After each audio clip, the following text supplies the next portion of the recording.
Good morning बच्चों। Good morning.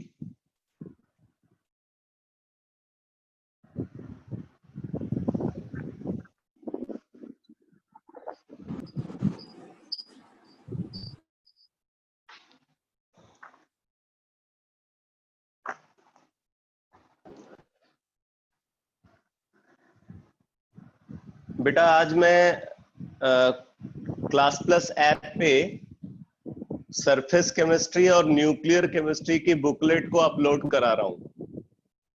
ठीक है, surface chemistry and nuclear chemistry.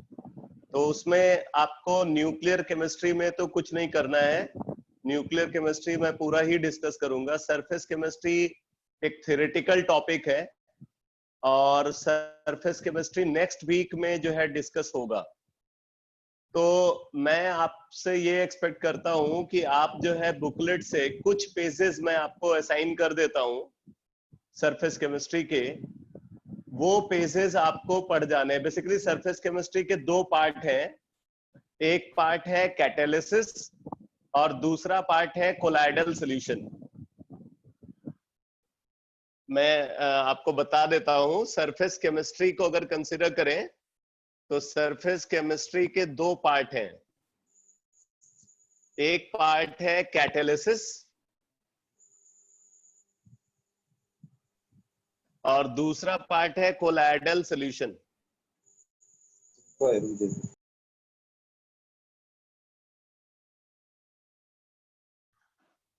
ठीक है, तो कैटालिसिस और कोलाइडल सॉल्यूशन ये दो पार्ट हैं सरफेस केमिस्ट्री के। तो आपको क्या करना है, इसमें से जो कैटालिसिस वाला पार्ट है अभी आपको ये इसका पूरा रीडिंग लगाना है।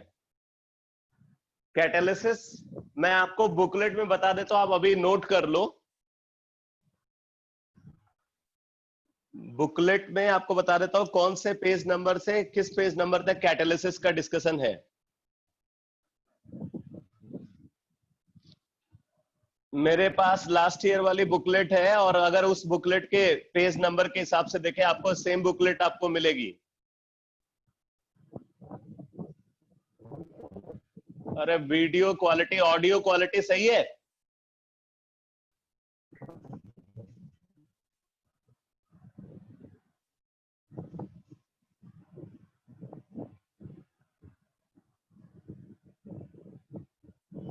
Madhav? Yes sir. Audio quality सही है, सुन पा रहा है मुझे? हाँ जी सर, आ रही है। ठीक है। हाँ, बस इसी में काम चल जाएगा। ठीक है सर। तो अगर हम सरफेस केमिस्ट्री की बात करें तो सरफेस केमिस्ट्री बुकलेट में पेज नंबर 50 से सरफेस केमिस्ट्री स्टार्ट हुई है। ये मेरे पास लास्ट ईयर की बुकलेट है, यहां से सरफेस केमिस्ट्री स्टार्ट हो रही है। अब देखो सरफेस केमिस्ट्री लिखा हुआ है, ये पेज नंबर 50 है। पेज नंबर 50 से लेकर के पेज नंबर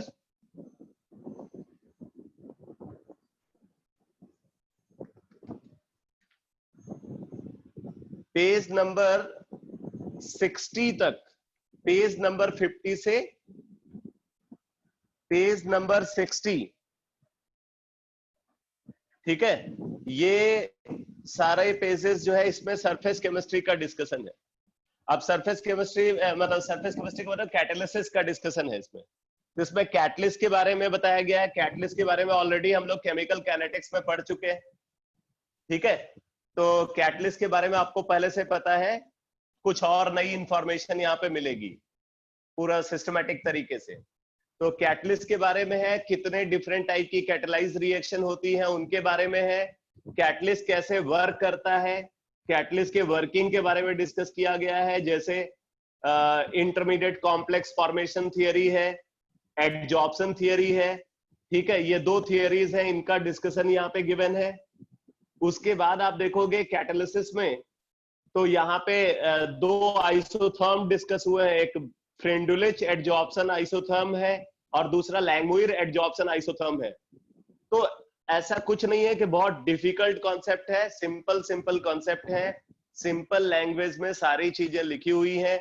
आप इसको एक बार पूरा रीडिंग लगा लेना है कैटालिसिस का, पेज नंबर 50 से लेकर के पेज नंबर 60 तक, बुकलेट से बता रहा हूं। और फिर मैं क्या करूंगा, मैं एक एक पेज को कंसीडर करूंगा और हर पेज पे मैं आपसे पूछूंगा कि आपको कौन सा कॉन्सेप्ट नहीं समझ में आया। जो कॉन्सेप्ट आपको नहीं क्लियर होगा उसको मैं पूरा डिटेल में इलैबोरेट करता हुआ आगे प्रोसीड करता जाऊंगा, ठीक है। बट क्योंकि एक थ्योरेटिकल टॉपिक है बेटा, तो थ्योरेटिकल टॉपिक जो है एक बार जो है डिस्कस करने से जो है वो कवर नहीं होता है।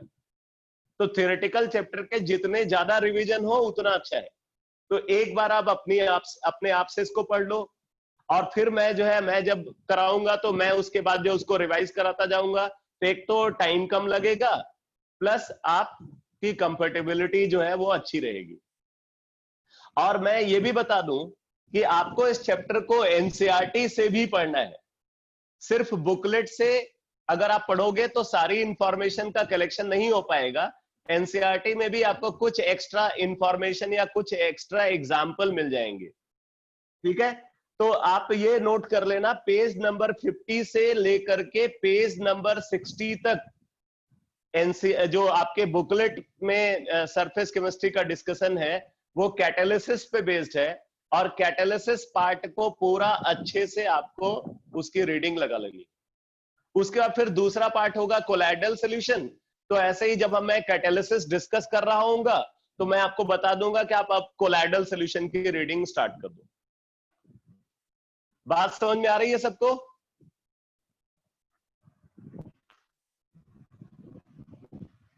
मेरी बात समझ पा रहे हो ना? आपको क्या करना है?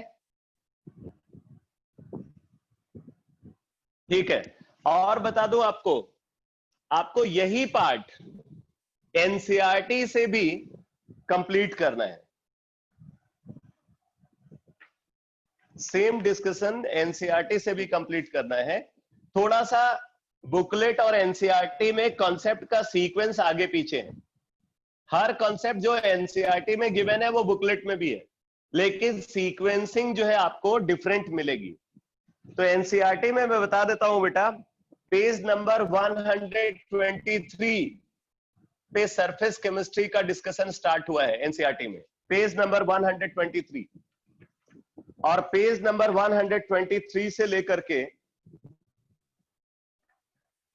ये डिस्कशन कंप्लीट हुआ है पेज नंबर 135 पे। पेज नंबर 123 से स्टार्ट हुआ है ये कैटालिसिस का डिस्कशन, और पेज नंबर 135 पे फिनिश हुआ है।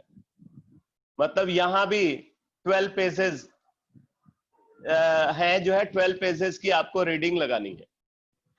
तो बुकलेट में पेज नंबर 50 से पेज नंबर 60 और एनसीईआरटी में पेज नंबर 123 से पेज नंबर 135 पूरा अच्छे से पढ़ो। और मैं एक चीज और आपको सजेस्ट करूंगा कि आप इंफॉर्मेशन को किसी एक जगह इकट्ठा करो, चाहे आप बुकलेट में उसको कंसीडर करो या एनसीईआरटी में। मैं आपको सजेस्ट करूंगा बुकलेट में ही वो सारी इंफॉर्मेशन को नोट करो, ठीक है। जैसे कोई भी कॉन्सेप्ट जो आपने बुकलेट में पढ़ा है, सेम कॉन्सेप्ट आप एनसीईआरटी में पढ़ रहे हो, और एनसीईआरटी में आपको कोई नई चीज दिख रही है, कोई नई इंफॉर्मेशन दिख रही है, कुछ एक्स्ट्रा एग्जाम्पल दिख रहे हैं, तो वो एग्जाम्पल, वो नई इंफॉर्मेशन आपको बुकलेट में ही आपको नोट कर लेना है। और एक चीज मैं आपको और सजेस्ट करूंगा, वैसे मैं खुद कोशिश करता हूं कि आपको जो है मैं बुकलेट की हार्ड कॉपी भी प्रोवाइड करा सकूं, ठीक है। जो सरफेस केमिस्ट्री की बुकलेट है, सरफेस केमिस्ट्री की बुकलेट का हार्ड कॉपी भी मैं प्रोवाइड करा सकूं। और अगर हो जाता है तो बहुत अच्छी बात है, नहीं हो पाएगा तो आपको इसका हार्ड कॉपी जो है खुद अरेंज करना होगा। इसको आपको जिरोक्स कराना पड़ेगा, और जिरोक्स करा करके फिर तभी आप उसमें कोई एडिटिंग कर सकते हो, कुछ नई इंफॉर्मेशन ऐड कर सकते हो। क्योंकि देखो, सरफेस केमिस्ट्री में मैं कोई नोट्स लिखवाने वाला नहीं हूं। सारी इंफॉर्मेशन बुकलेट में बहुत डिटेल में सारी डिफिनीशन गिवन है, सारी इंफॉर्मेशन जो आपको इस चैप्टर में डिस्कस होनी चाहिए सब कुछ बुकलेट में डिटेल में गिवन है, ठीक है। तो बस मुझे उनको इलेबोरेट करना है, कुछ अगर नई बात मुझे और बतानी पड़ेगी तो वो इंफॉर्मेशन मैं ऐड कराऊंगा। आप अगर अपनी बुकलेट को देखो तो जो थियोरेटिकल पोर्शन होता है उसमें वो जो है अलग अलग सेक्शन होते हैं जहां पे आप एक्स्ट्रा नोट्स को ऐड कर सकते हो, वहां पे बॉक्सेस बने होते हैं, तो उसी में आपको उसको ऐड करते जाना। क्लियर हो गया बेटा? क्या करना है आपको? आपको मैंने जो टास्क दिया है वो सबको समझ में आ गया? ठीक है, मैं फिर से रिपीट कर देता हूं। बुकलेट से पेज नंबर 52 पेज नंबर 60 और एनसीईआरटी से page number 123 to page number 135, ये पूरा रीडिंग कंप्लीट करनी है। और बुकलेट में एनसीईआरटी की जो एक्स्ट्रा इंफॉर्मेशन है वो आपको नोट करनी है।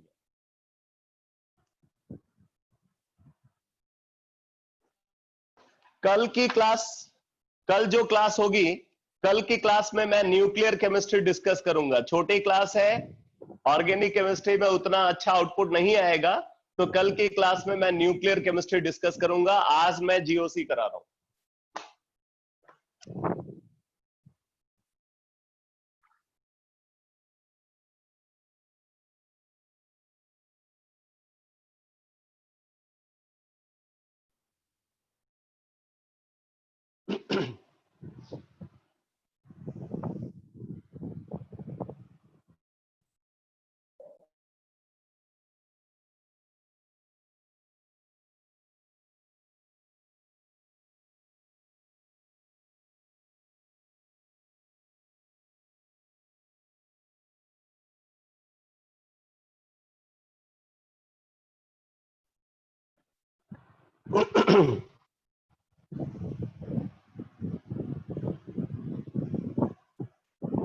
वीडियो क्वालिटी वैसा ही है या कुछ ठीक हुआ है?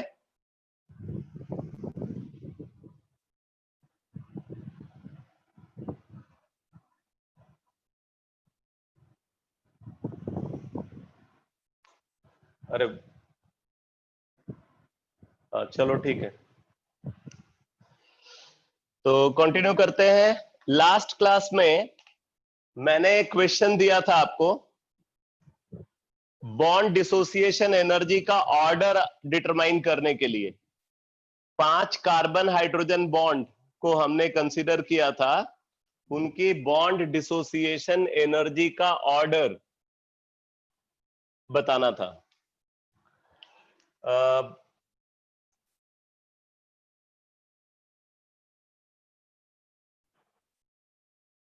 मैं एक बार डायग्राम फिर से बना देता हूं।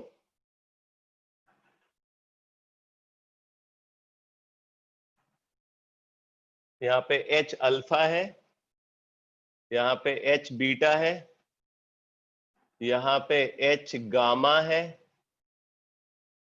इधर है H डेल्टा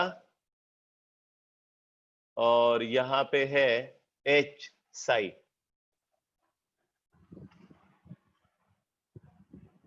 ये 5 कार्बन हाइड्रोजन बॉन्ड को हमने कंसीडर किया है। हमें इन कार्बन हाइड्रोजन बॉन्ड की बॉन्ड डिसोसिएशन एनर्जी का ऑर्डर डिटरमाइन करना है, order of bond dissociation energy of labelled carbon hydrogen bond. ठीक है, तो किसी ने डिटरमाइन किया है order?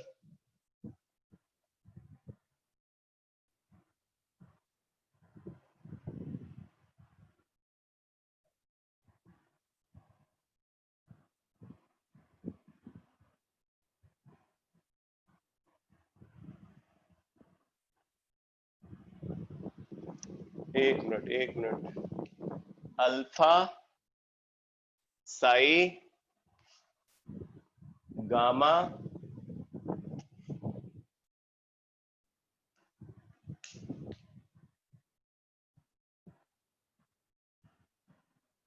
Alpha Sai gamma delta beta,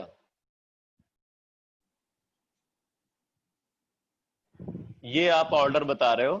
मतलब H अल्फा की बॉन्ड डिसोसिएशन एनर्जी सबसे कम, H अल्फा की बॉन्ड डिसोसिएशन एनर्जी सबसे कम और H बीटा की बॉन्ड डिसोसिएशन एनर्जी सबसे ज्यादा।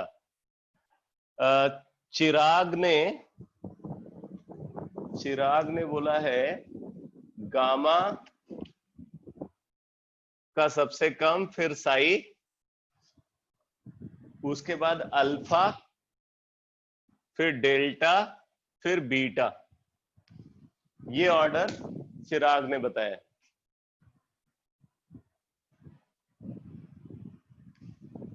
Alpha gamma Sai. चलो मैं अभी कंफर्म कर देता हूं क्या सही है।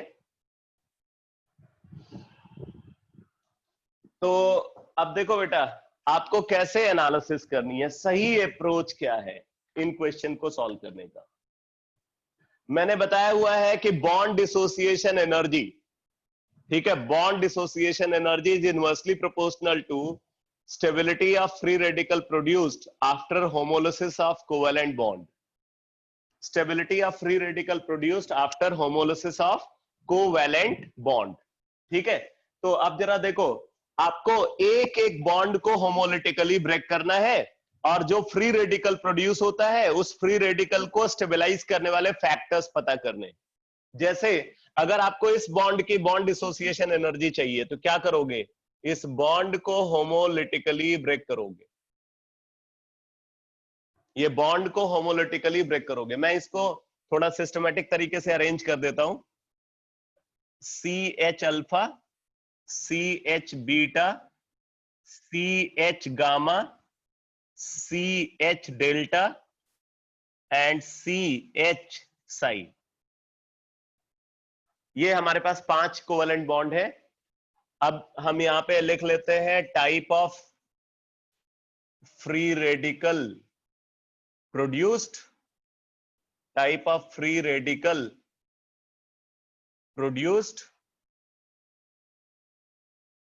ठीक है, type of free radical produced, और फिर उस फ्री रेडिकल के नंबर ऑफ रेजोनेटिंग स्ट्रक्चर कितने हैं, नंबर ऑफ रेजोनेटिंग स्ट्रक्चर,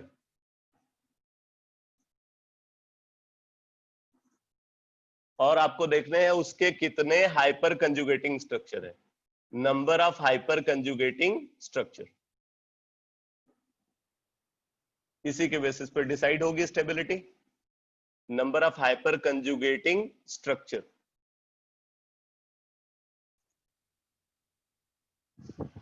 अब देखो, अगर CH अल्फा बॉन्ड ब्रेक होता है बेटा, CH अल्फा बॉन्ड को अगर ब्रेक करते हैं तो मैंने एज्यूम कर लिया कि ये बॉन्ड यहां से हट गया। बॉन्ड अगर यहां से हटा तो क्या बना, यहां पे बना एक फ्री रेडिकल और ये फ्री रेडिकल। तो इनमें से कोई भी बॉन्ड ब्रेक हो, हाइड्रोजन फ्री रेडिकल तो हर बार बनना है, ये एल्काइल फ्री रेडिकल जो बन रहा है वो अलग अलग बनना है। अब जरा देखो, यहां पे जो फ्री रेडिकल बना है ये फ्री रेडिकल एलाइलिक कार्बन पे है, ये एलाइल फ्री रेडिकल है।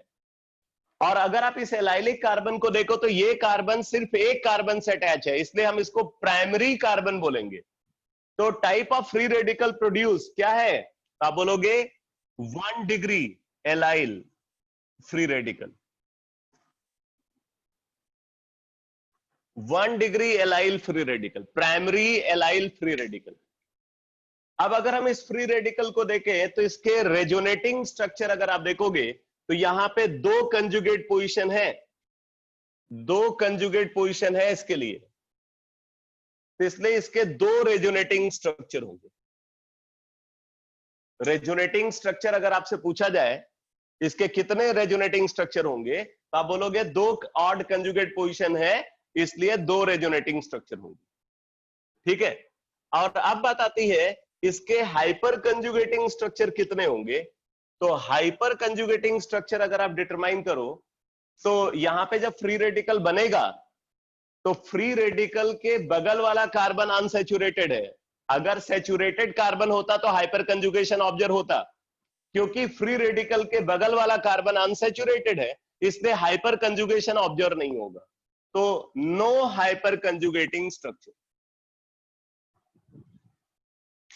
CH अल्फा बॉन्ड अगर ब्रेक होता है तो फ्री रेडिकल क्या बनेगा? प्राइमरी एलाइल फ्री रेडिकल बनेगा, जिसके 2 रेजोनेटिंग स्ट्रक्चर होंगे और कोई हाइपर कंजुगेटिंग स्ट्रक्चर नहीं होगा।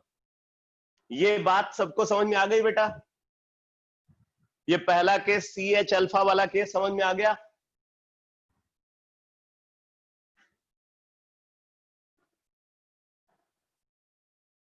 मैं सबकी बात कर रहा हूं।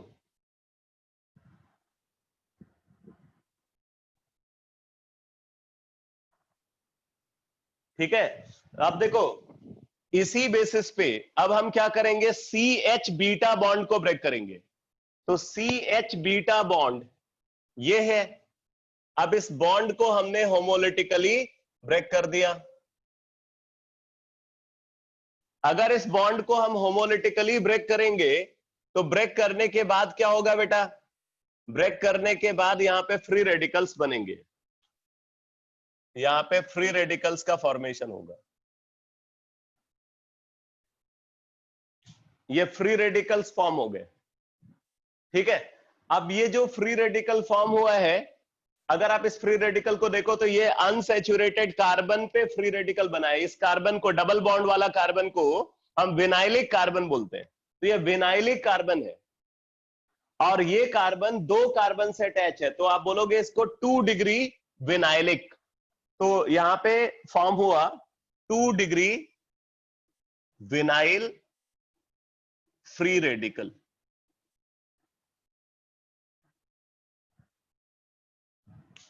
जिस कार्बन पे फ्री रेडिकल डेवलप हुआ है वो विनाइलिक कार्बन है, इसलिए हम बोल रहे हैं विनाइलिक फ्री रेडिकल।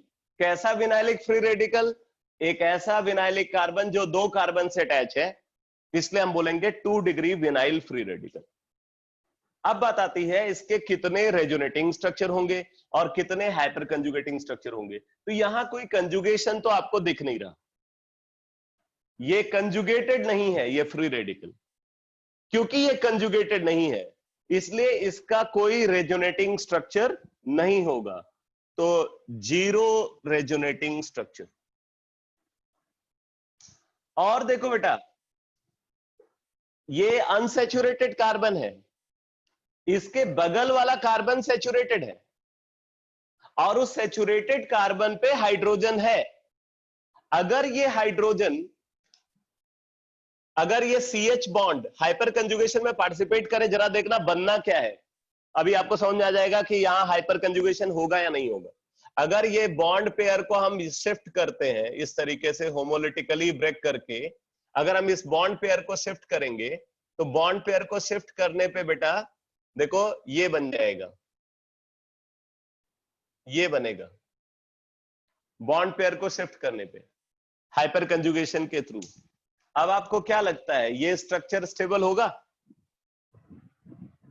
इधर भी डबल बॉन्ड है और इधर भी डबल बॉन्ड है, क्या ये स्ट्रक्चर स्टेबल होगा? ये बीच वाला कार्बन अगर आप देखो ना तो ये कार्बन sp हाइब्रिडाइज्ड है। sp हाइब्रिडाइज्ड कार्बन है तो इसको ज्योमेट्री कैसी चाहिए? लीनियर। बट ये आ गया साइक्लिक रिंग के अंदर, बहुत ज्यादा स्ट्रेन होगा, बहुत ज्यादा स्ट्रेन होगा, तो ये बहुत ही अनस्टेबल होगा। इसलिए किसी भी सिचुएशन में ये वाला जो हाइड्रोजन है, ये हाइड्रोजन CH बॉन्ड, ये हाइपर कंजुगेशन में पार्टिसिपेट नहीं कर सकता, ये हाइपर कंजुगेशन में पार्टिसिपेट नहीं करेगा। इसका मतलब इसका कोई हाइपर कंजुगेटिंग स्ट्रक्चर भी नहीं होगा।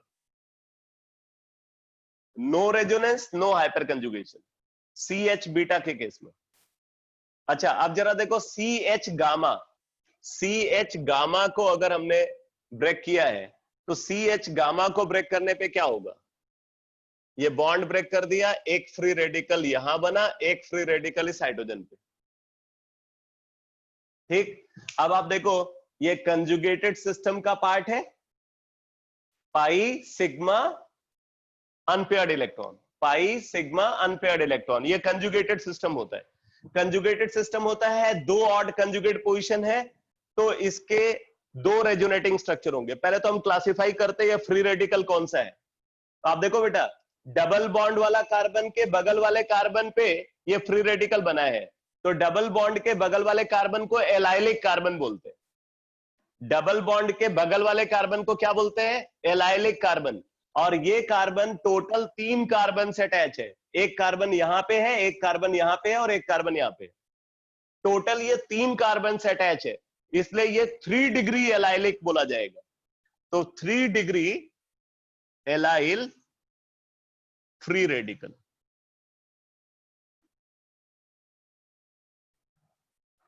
Three degree allyl free radical, ठीक है। ये फॉर्म हो रहा है CH गामा बॉन्ड को ब्रेक करके। और अगर इस फ्री रेडिकल को देखा जाए तो इस फ्री रेडिकल के 2 रेजोनेटिंग स्ट्रक्चर होंगे। तो इसके 2 रेजोनेटिंग स्ट्रक्चर है क्योंकि 2 ऑड कंजुगेट पोजीशन है। और बात आती है इसके हाइपर कंजुगेटिंग स्ट्रक्चर कितने होंगे, ध्यान देना। इस फ्री रेडिकल के बगल वाला कार्बन, ये वाला कार्बन सैचुरेटेड है और ये अल्फा कार्बन है। उसी तरीके से इस फ्री रेडिकल के इस साइड वाला कार्बन भी सैचुरेटेड है और अल्फा है। यहां पे 3 हाइड्रोजन है और यहां पे 2 हाइड्रोजन है, तो टोटल 5 हाइड्रोजन है, तो 5 हाइपर कंजुगेटिंग स्ट्रक्चर होंगे इसके। 2 resonating structure and 5 hyper कंजुगेटिंग structure. ये ऑब्जर्व हो रहा है बेटा CH गामा को ब्रेक करने में। अब आप देखो, अगर हम CH डेल्टा को ब्रेक करते हैं, अगर CH डेल्टा बॉन्ड को ब्रेक करते हैं, तो यहां पे फ्री रेडिकल बनेगा और हाइड्रोजन पे फ्री रेडिकल बनेगा।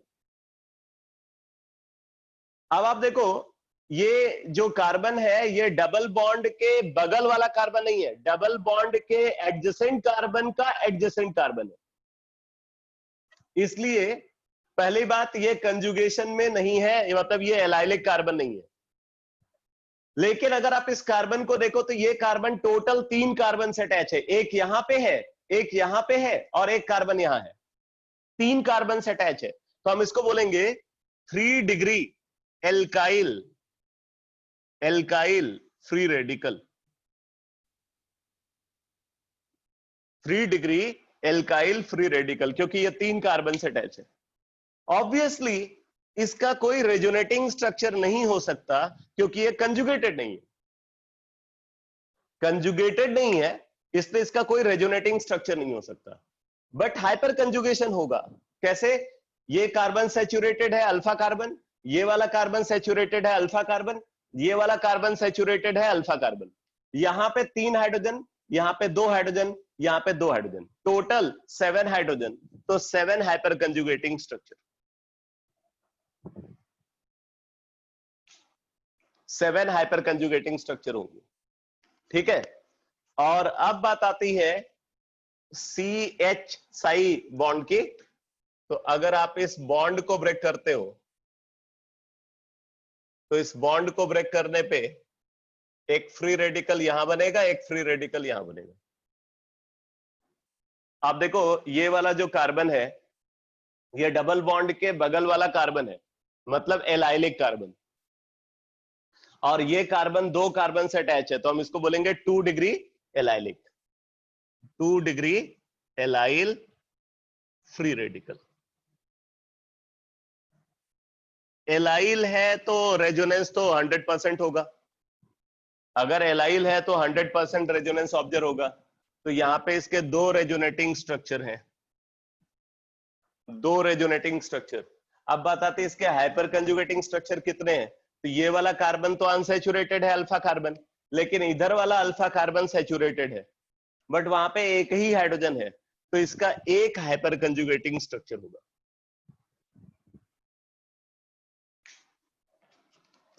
एक हाइपर कंजुगेटिंग स्ट्रक्चर होगा। अब आप देख सकते हो इनमें सबसे स्टेबल फ्री रेडिकल कौन सा है, बोलो। सबसे स्टेबल फ्री रेडिकल कौन सा है? हाँ, very good, H gamma, CH gamma bond को ब्रेक करके सबसे स्टेबल फ्री रेडिकल बन रहा है, क्योंकि उसके 2 रेजोनेटिंग स्ट्रक्चर और 5 हाइपर कंजुगेटिंग स्ट्रक्चर हैं। रेजोनेंस डोमिनेटिंग टूल है हाइपर कंजुगेशन के कंपेयर में। रेजोनेंस मोर डोमिनेटिंग टूल है in compare to hyperconjugation. तो इस हिसाब से अगर देखें तो सबसे स्टेबल फ्री रेडिकल इस बॉन्ड को ब्रेक करके बन रहा है, तो सबसे कम एनर्जी इसी बॉन्ड की ब्रेकिंग में इन्वॉल्व होगी। यानी कि CH गामा को अगर हम कंसीडर करें तो CH गामा की बॉन्ड डिसोसिएशन एनर्जी मिनिमम होगी। CH गामा की बॉन्ड डिसोसिएशन एनर्जी मिनिमम होगी। अब H गामा के बाद फिर किसको कंसीडर करोगे बताओ? सही, एकदम सही है। CH साई, 2 रेजोनेटिंग स्ट्रक्चर, 1 हाइपर कंजुगेटिंग स्ट्रक्चर। तो इसके बाद कंसीडर करेंगे CH साई को। इसके बाद क्या आएगा बेटा? अल्फा, एकदम सही है। तो CH अल्फा। फिर क्या आएगा? डेल्टा, सही है, 7 हाइपर कंजुगेटिंग स्ट्रक्चर के साथ CH डेल्टा। और सबसे ज्यादा बॉन्ड डिसोसिएशन एनर्जी होगी CH बीटा की। तो आप देखो, gamma, Sai, alpha, delta, beta, तो ये सही आंसर था। ये चिराग ने बताया था, ये सही आंसर।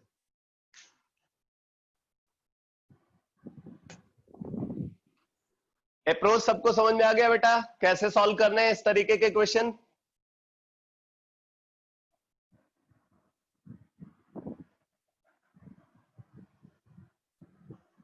ठीक है, हर बॉन्ड को आपको क्या करना है? होमोलिटिकली ब्रेक करना है।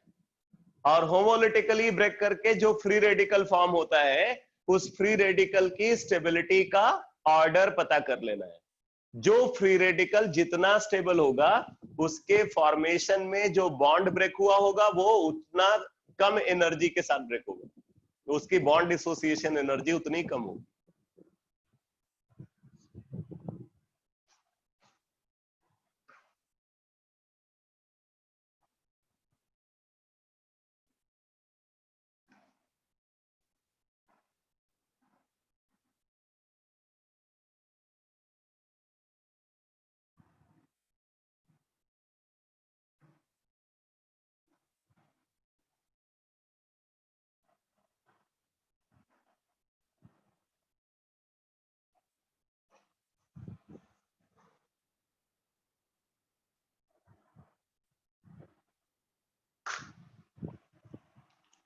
तो मैंने आपको हाइपर कंजुगेशन का सेकंड एप्लीकेशन बताया, in determination of bond dissociation energy of a covalent bond. ठीक है, अब आप इसका थर्ड एप्लीकेशन लिखो। थर्ड एप्लीकेशन लिखो, लिखो in explanation of Markovnikov's rule.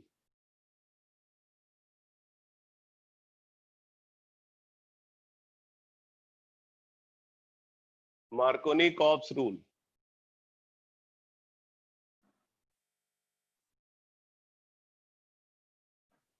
In explanation of Markovnikov's rule.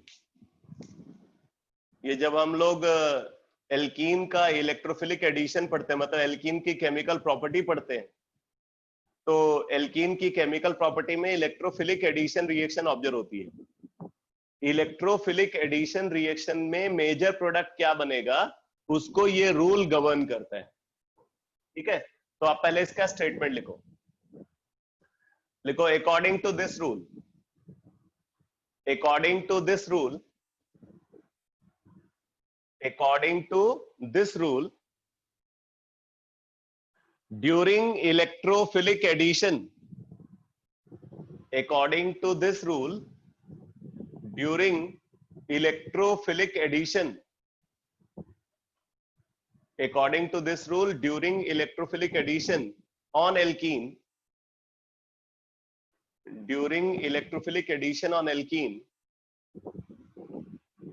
if both substrate and reagent, if both substrate and reagent, if both substrate and reagent involved during the reaction, if both substrate and reagent involved during the reaction are unsymmetrical if both substrate and reagent involved during the reaction are unsymmetrical, then positive part of the reagent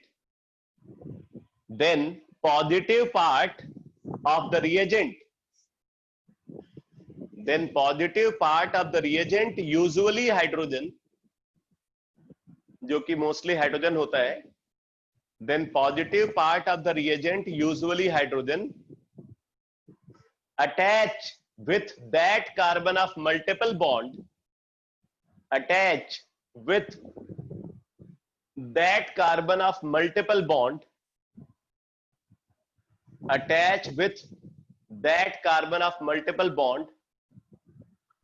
which possess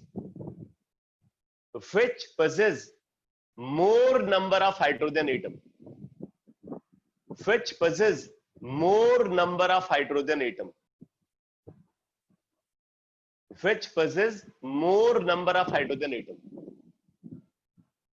आगे लिखो, under such condition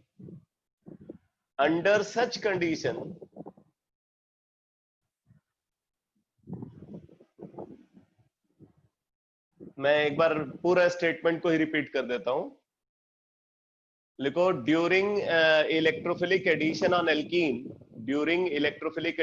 alkene, if both substrate and reagent are unsymmetrical,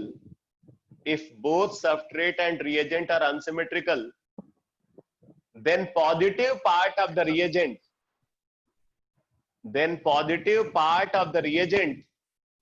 usually hydrogen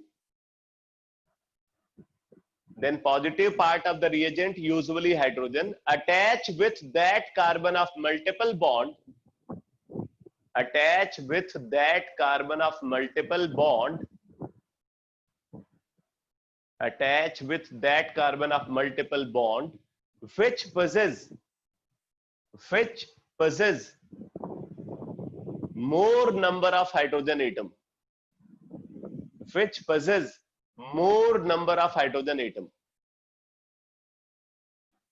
which possess more number of hydrogen atom, आगे लिखो, under such condition formation of more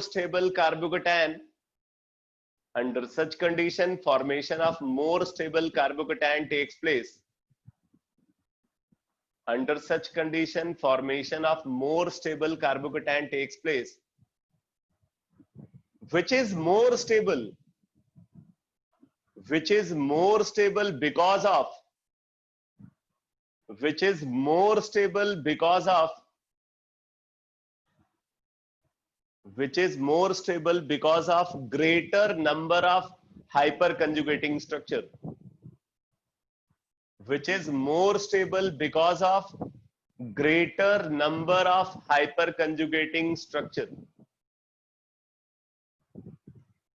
Which is more stable because of greater number of hyperconjugating structure. तो अब जैसे देखो बेटा, अगर हमारे पास ये एल्कीन है, ठीक है, इस एल्कीन को हमने कंसीडर किया, ये अनसिमेट्रिकल एल्कीन है, प्रोपीन। अगर ब्यूटूइन होता तो वो सिमेट्रिकल हो जाता। जैसे अगर हम ये वाला एल्कीन लेते तो ये सिमेट्रिकल एल्कीन होता, बट हम यहाँ पे अनसिमेट्रिकल एल्कीन को कंसीडर कर रहे हैं, तो प्रोपीन हमने ले लिया एल्कीन के फॉर्म में, और इसको हमने रिएक्ट कराया एक रिएजेंट के साथ, रिएक्ट करा रहे हैं। तो बोलते हैं कि मार्कोनिकॉफ रूल के अकॉर्डिंग प्रोडक्ट फॉर्मेशन होगा। तो आप देखो, ये रिएजेंट का पॉजिटिव पार्ट है और ये रिएजेंट का नेगेटिव पार्ट, ये रिएजेंट का पॉजिटिव पार्ट है और ये रिएजेंट का नेगेटिव पार्ट है। अगर आप इस सबस्ट्रेट को कंसीडर करोगे तो डबल बॉन्ड का एक कार्बन ये है और दूसरा कार्बन ये है। इस कार्बन पे एक हाइड्रोजन है, और अगर हम इस कार्बन को देखें तो यहां पे 2 हाइड्रोजन है। तो मार्कोनिकॉफ रूल के अकॉर्डिंग बोल रहे हैं कि जो रिएजेंट का पॉजिटिव पार्ट है वो हमेशा उस कार्बन पे जाता है जहां पे ज्यादा हाइड्रोजन प्रेजेंट है। तो यहाँ पे ज्यादा हाइड्रोजन प्रेजेंट है, इसलिए पॉजिटिव पार्ट को यहां अटैच होना चाहिए। तो इस रिएक्शन में ये प्रोडक्ट बनेगा, यहां पे आ गया इलेक्ट्रोफिलिक पार्ट और यहां पे आ गया न्यूक्लियोफिलिक पार्ट। इस प्रोडक्ट का फॉर्मेशन होगा अकॉर्डिंग टू मार्कोनिकॉफ रूल। अब बात आती है कि ये प्रोडक्ट क्यों फॉर्म होना चाहिए, इसका एक्सप्लेनेशन देखो। एक्सप्लेनेशन क्या है? सबसे पहले जो रिएजेंट हमने कंसिडर किया, इस रिएजेंट की हो गई हेट्रोलिसिस, रिएजेंट की हेट्रोलिसिस हो गई, इसकी हेट्रोलिसिस से बन गया इलेक्ट्रोफाइल एंड न्यूक्लियोफाइल। अब देखो, अब हम कंसिडर कर रहे हैं एल्कीन, एल्कीन सब्सट्रेट है, और मैंने आपको बताया हुआ है कि अगर सिमिलर एटम के बीच में मल्टीपल कोवेलेंट बॉन्ड हो तो मॉलिक्यूल हमेशा न्यूक्लियोफाइल की तरह बिहेव करता है। यहाँ पे सिमिलर एटम के बीच में मल्टीपल कोवेलेंट बॉन्ड है, इसलिए ये न्यूक्लियोफाइल है, और क्योंकि ये न्यूक्लियोफाइल है इसलिए इस पे हमेशा अटैक करेगा इलेक्ट्रोफाइल, इस पे इलेक्ट्रोफाइल का अटैक होगा। अब इलेक्ट्रोफाइल अटैक के लिए चाहता है कि यहां पोलैरिटी डेवलप हो जाए, पोलैरिटी यहां पे डेवलप कराएगा इलेक्ट्रोमैग्नेटिक इफेक्ट। वो सारी बात जो आप पहले पढ़ चुके हैं वही यूज हो रही है यहां पे। तो इलेक्ट्रोफाइल यहां अटैक करना चाहता है क्योंकि ये न्यूक्लियोफाइल है, और न्यूक्लियोफाइल को पहले वो पोलराइज कराना चाहता है। पोलराइज न्यूक्लियोफाइल कैसे होगा? पोलराइज होगा वो इलेक्ट्रोमैग्नेटिक इफेक्ट के थ्रू। इलेक्ट्रोमैग्नेटिक इफेक्ट इसकी डिमांड पे हो रहा है, इस रिएजेंट की डिमांड पे इलेक्ट्रोमैग्नेटिक इफेक्ट ऑब्जर्व हो रहा है। अब देखो इलेक्ट्रोमैग्नेटिक इफेक्ट की डायरेक्शन कैसे डिसाइड करेंगे। यहां पे एक मिथाइल ग्रुप लगा हुआ है, मिथाइल ग्रुप क्या दिखाता है? प्लस आई, प्लस आई दिखाएगा तो ये वाला कार्बन लेस इलेक्ट्रोनेगेटिव हो जाएगा, ये वाला कार्बन मोर इलेक्ट्रोनेगेटिव होगा। तो इलेक्ट्रोमैग्नेटिक इफेक्ट की डायरेक्शन ये होगी, ये इलेक्ट्रोमैग्नेटिक इफेक्ट की डायरेक्शन है। अगर इलेक्ट्रोमैग्नेटिक इफेक्ट की डायरेक्शन ये है तो यहां पे नेगेटिव चार्ज डेवलप होगा इस कार्बन पे, तो इलेक्ट्रोफाइल इसी कार्बन पे अटैक करेगा। ठीक है, अब अगर इलेक्ट्रोफाइल यहां अटैक करता है तो इलेक्ट्रोफाइल के अटैक के बाद यहां पे आ जाएगा बेटा पॉजिटिव चार्ज। जब इलेक्ट्रोफाइल इस पे अटैक करेगा तो यहां पे क्या डेवलप होगा? Positive charge. अगर मान लो इसका उल्टा अटैक हुआ होता तब क्या होता, उसको भी देख लेते हैं, तभी तो बात समझ में आएगी कि यही क्यों हुआ। अब जरा देखो, अगर इलेक्ट्रोफिलिक अटैक मान लो हम यहां कराते इस कार्बन पे तो इलेक्ट्रोमैग्नेटिक इफेक्ट की डायरेक्शन ये होती। ठीक है, मैं इसको 1 और 2 करके क्लासिफाई कर रहा हूं। ये वाला अटैक 1 है और ये वाला अटैक 2 है। अभी हमने ये 1 को कंसीडर किया, अब मैं यहां पे 2 वाला इंटरमीडिएट बना रहा हूं। अगर 2 के करस्पॉन्डिंग इलेक्ट्रोफाइल अटैक करेगा तब क्या होगा? देखो बेटा, तब इलेक्ट्रोफाइल आएगा इस कार्बन पे और पॉजिटिव चार्ज डेवलप होगा यहां पे। ठीक है, अब जरा देखो, यहां पे जब पॉजिटिव चार्ज डेवलप हुआ तो इसके हाइपर कंजुगेटिंग स्ट्रक्चर आपको कितने दिख रहे हैं? अभी मान लेते हैं ये हाइड्रोजन नहीं है, इलेक्ट्रोफाइल हाइड्रोजन नहीं है, तो सैचुरेटेड अल्फा कार्बन पे कितने हाइड्रोजन दिख रहे हैं? 3 यहां पे और 2 यहां पे, 5 हाइड्रोजन सैचुरेटेड अल्फा कार्बन पे हैं।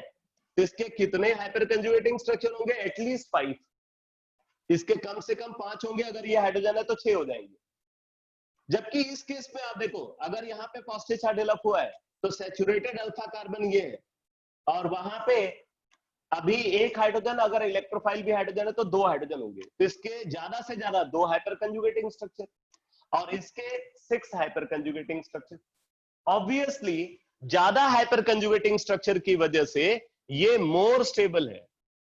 ये वाला इंटरमीडिएट क्या है? More stable.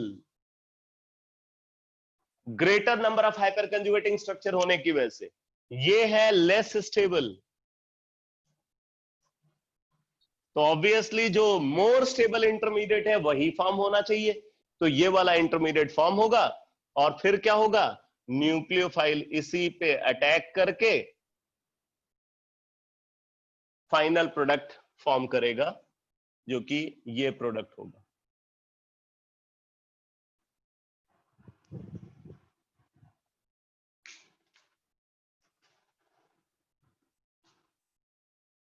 ये एक्सप्लेनेशन समझ में आ गया बेटा? मार्कोनिकॉफ रूल क्यों फॉलो होता है, एक्सप्लेनेशन क्लियर हुआ?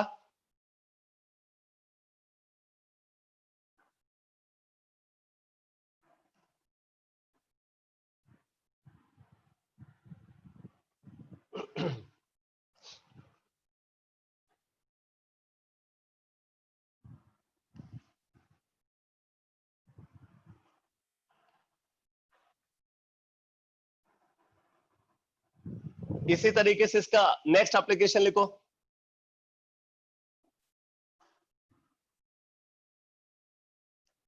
Next application, in explanation of Sedgwick's rule, in explanation of Sedgwick's rule,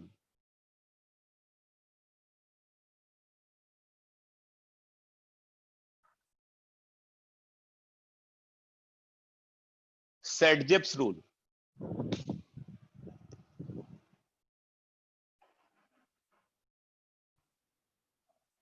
देखो सेडजिप्स रूल की बात तब आती है जब हम एल्कीन का प्रिपरेशन करते हैं, जब एल्कीन का प्रिपरेशन करते हैं तो वहां पे सेडजिप्स रूल का डिस्कशन आता है, और सेडजिप्स रूल का डिस्कशन आता है एल्कीन को अगर हम एलिमिनेशन रिएक्शन के थ्रू प्रोड्यूस करें। एलिमिनेशन रिएक्शन उन रिएक्शंस को बोलते हैं जहां पे सबस्ट्रेट मॉलिक्यूल से 2 ग्रुप रिमूव किए जाते हैं, तब जाकर के प्रोडक्ट बनता है, तो ऐसे रिएक्शन को एलिमिनेशन रिएक्शन बोलते हैं। तो एलिमिनेशन रिएक्शन के भी कई सारे क्लासिफिकेशन है, उसमें सबसे कॉमन एलिमिनेशन रिएक्शन है beta elimination reaction. Beta elimination reaction उस एलिमिनेशन रिएक्शन को बोलते हैं जहां पे जो 2 ग्रुप हम रिमूव कर रहे हैं वो दोनों ग्रुप एडजेसेंट कार्बन पे प्रेजेंट है। अगर दोनों लिविंग ग्रुप एडजेसेंट कार्बन पे प्रेजेंट है तो ऐसी एलिमिनेशन रिएक्शन को बीटा एलिमिनेशन रिएक्शन बोलते हैं। ठीक है, तो बात आती है कि जब बीटा एलिमिनेशन होगा तो बीटा एलिमिनेशन में जो हाइड्रोजन है, हाइड्रोजन यहां पे इलेक्ट्रोफ्यूज होता है, हाइड्रोजन वहां पे इलेक्ट्रोफ्यूज होता है, और कोई एक न्यूक्लियोफ्यूज प्रेजेंट होगा जो कि वेरी कर सकता है। तो बोला कि जब बीटा एलिमिनेशन रिएक्शन होती है तो बीटा एलिमिनेशन रिएक्शन में इलेक्ट्रोफ्यूज कहां से रिमूव होगा मेजर प्रोडक्ट फॉर्मेशन के लिए, तो आप नोट करो, लिखो, during beta elimination reaction, during beta elimination reaction for the preparation of alkene and alkyne, during beta elimination reaction for the preparation of alkene and alkyne,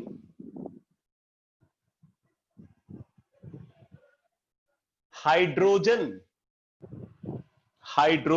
that is electrofuse, hydrogen that is electrofuse, hydrogen that is electrofuse is always removed,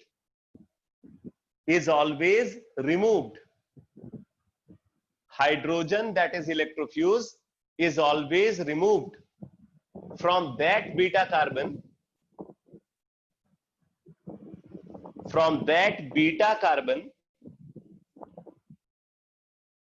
electrofuse is always removed from that beta carbon which possesses minimum number of hydrogen atom, which possess minimum number of hydrogen atom, which possess minimum number of hydrogen atom. आगे लिखो, under such condition formation of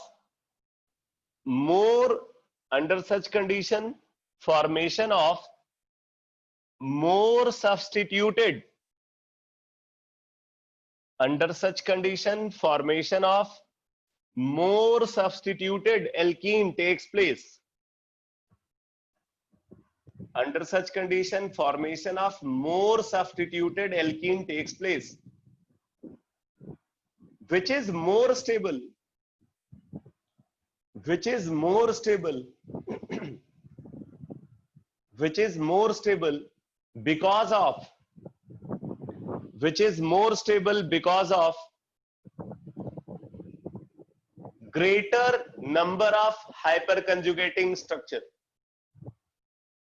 Which is more stable because of greater number of hyperconjugating structure? अब जरा देखो बेटा, अगर हमने consider किया इस कंपाउंड को,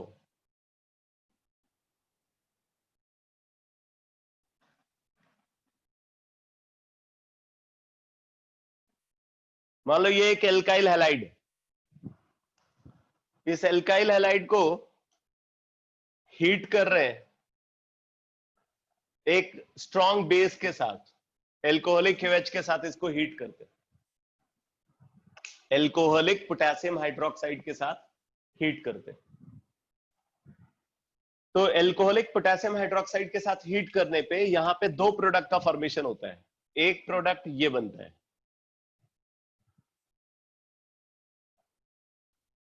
एक प्रोडक्ट ये है, और दूसरा प्रोडक्ट यहां पे ये बनता है।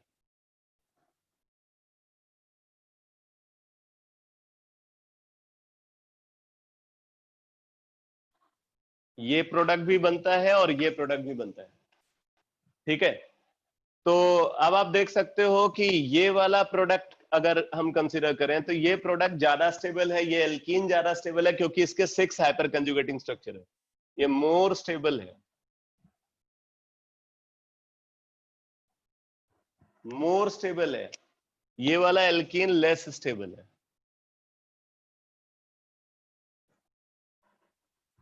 तो इसमें जो मोर स्टेबल एल्कीन बन रहा है बेटा, इसको बोलते हैं सेडजेप्स प्रोडक्ट, सेडजेप्स प्रोडक्ट।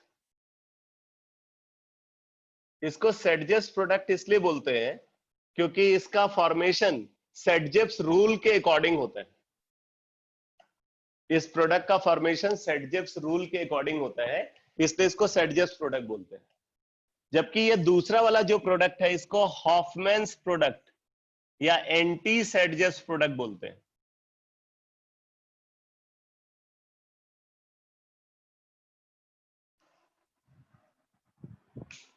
ये वाला जो प्रोडक्ट है इसको हम क्या बोलेंगे? इसको हम बोलेंगे हॉफमैन्स प्रोडक्ट और एंटी सेडजेप्स प्रोडक्ट बोलेंगे।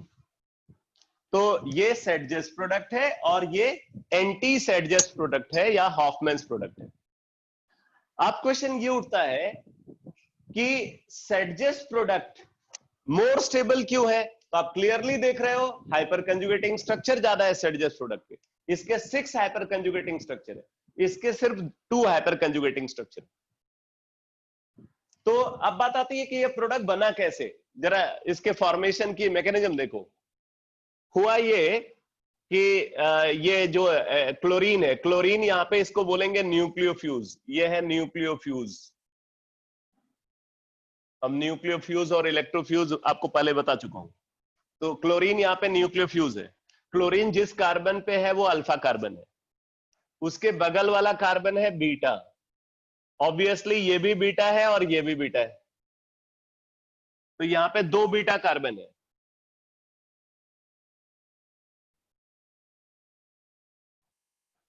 आप यहाँ पे 2 बीटा कार्बन देख रहे हो। अब देखो एल्कोहलिक KOH से आपको मिलेगा हाइड्रोक्सिल आयन, एल्कोहलिक QH से क्या मिलेगा? हाइड्रोक्सिल आयन मिलेगा, OH नेगेटिव। अब ये OH नेगेटिव क्या चाहता है? OH नेगेटिव हाइड्रोजन का रिमूवल करना चाहता है। अब हाइड्रोजन का रिमूवल वो यहां पे अटैक के थ्रू भी कर सकता है, और हाइड्रोजन का रिमूवल वो यहां पे अटैक के थ्रू भी कर सकता है। ये जो OH नेगेटिव है वो इस हाइड्रोजन को भी रिमूव कर सकता है और इस हाइड्रोजन को भी रिमूव कर सकता है। अगर OH नेगेटिव ये वाला हाइड्रोजन को रिमूव करता है तो ये फर्स्ट वाला प्रोडक्ट बन जाएगा, इसको मैं 1 बोल रहा हूं। तो अगर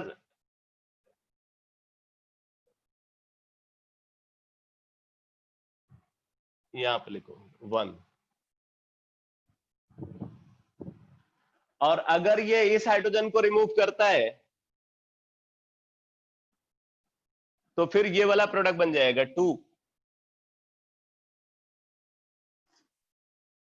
आप देख रहे हो कि यहां पे अगर ये वाला हाइड्रोजन रिमूव होता है तो हाइड्रोजन जो है उस बीटा कार्बन से रिमूव हो रहा है जहां पे कम हाइड्रोजन है।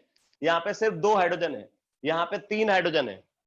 तो कम हाइड्रोजन वाले बीटा कार्बन से अगर हाइड्रोजन रिमूव होता है तो मोर स्टेबल प्रोडक्ट बन रहा है, सेडजेस प्रोडक्ट। और यही स्टेटमेंट मैंने लिखवाया हुआ, एक बार आप स्टेटमेंट को फिर से पढ़ो।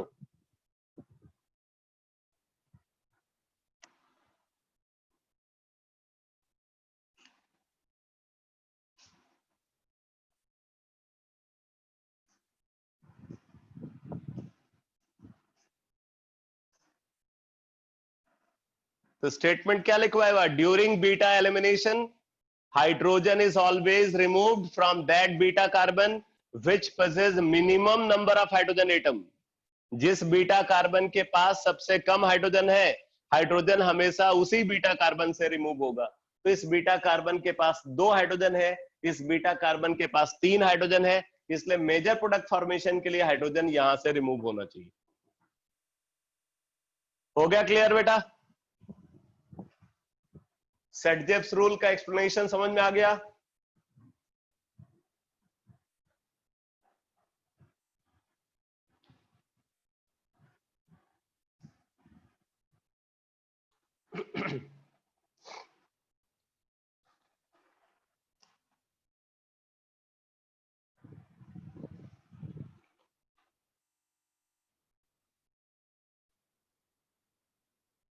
नेक्स्ट एप्लीकेशन लिखो। हाइपर कंजुगेशन के एप्लीकेशन में नेक्स्ट एप्लीकेशन लिखो, in determination of stability of reaction intermediate. in determination of stability of reaction intermediate।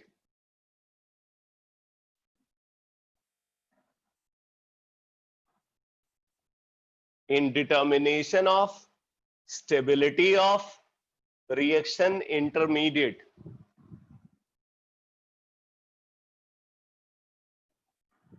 in determination of stability of reaction intermediate।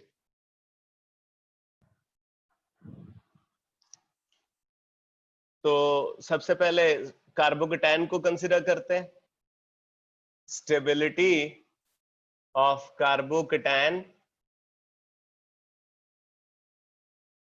अब सीधे मुद्दे की बात पे आ जाते हैं। बाकी सारी बात तो आपको पता ही है कि कार्बोकेटायन की स्टेबिलिटी पॉजिटिव चार्ज इंटेंसिटी के इनवर्सली प्रोपोर्शनल होती है। पॉजिटिव चार्ज इंटेंसिटी को रेजोनेंस डिस्पर्स करता है, पॉजिटिव चार्ज इंटेंसिटी को हाइपर कंजुगेशन भी डिस्पर्स करता है। तो हम सीधे बोल सकते हैं stability of carbocation is directly proportional to number of hyper कंजुगेटिंग structure.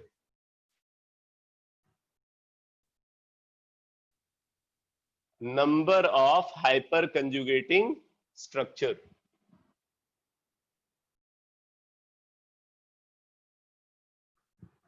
stability of carbocation is directly proportional to number of hyper conjugating structure। तो जिस कार्बोकेटायन के जितने ज्यादा हाइपर कंजुगेटिंग स्ट्रक्चर होंगे वो कार्बोकेटायन उतना ज्यादा स्टेबल होगा। लेकिन एक बात आपको यहां पे ध्यान में रखना है कि ये वाला फैक्टर तभी कंसिडर किया जाएगा जब रेजोनेंस कंक्लूसिव नहीं होगा। लिख लो, however this factor is taken into consideration, however this factor is taken into consideration only when, however this factor is taken into consideration only when, if resonance, only when, if resonance is not conclusive, if resonance is not conclusive, इस factor को हम तभी consider करेंगे जब resonance conclusive नहीं है।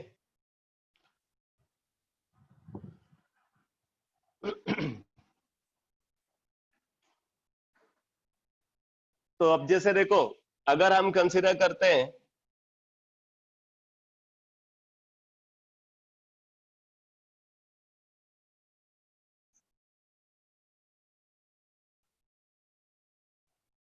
अगर ये कार्बोकेटायन है,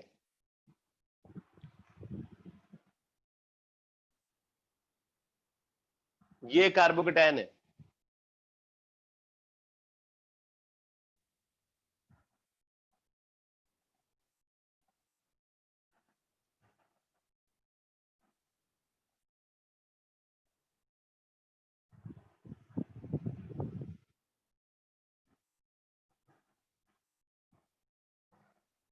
हमें इनकी ऑर्डर ऑफ स्टेबिलिटी बतानी है।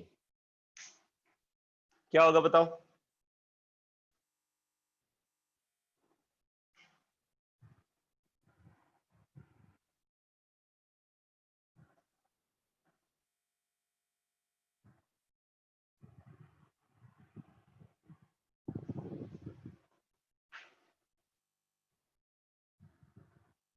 Very good.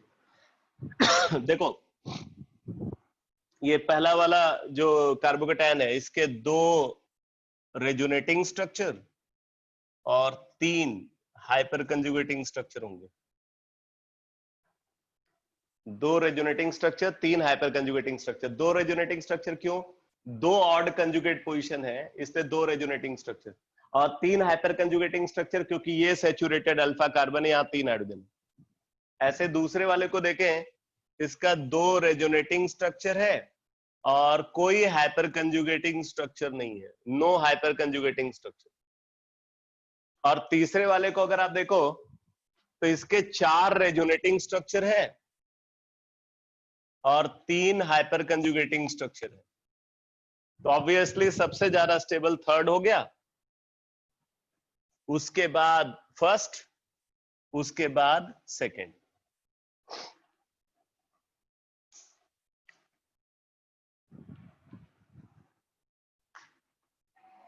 लेकिन इसका एक एक्सेप्शन भी आता है, एक एक्सेप्शन भी आता है इसका। जरा देखो क्या है इसका एक्सेप्शन। अगर हम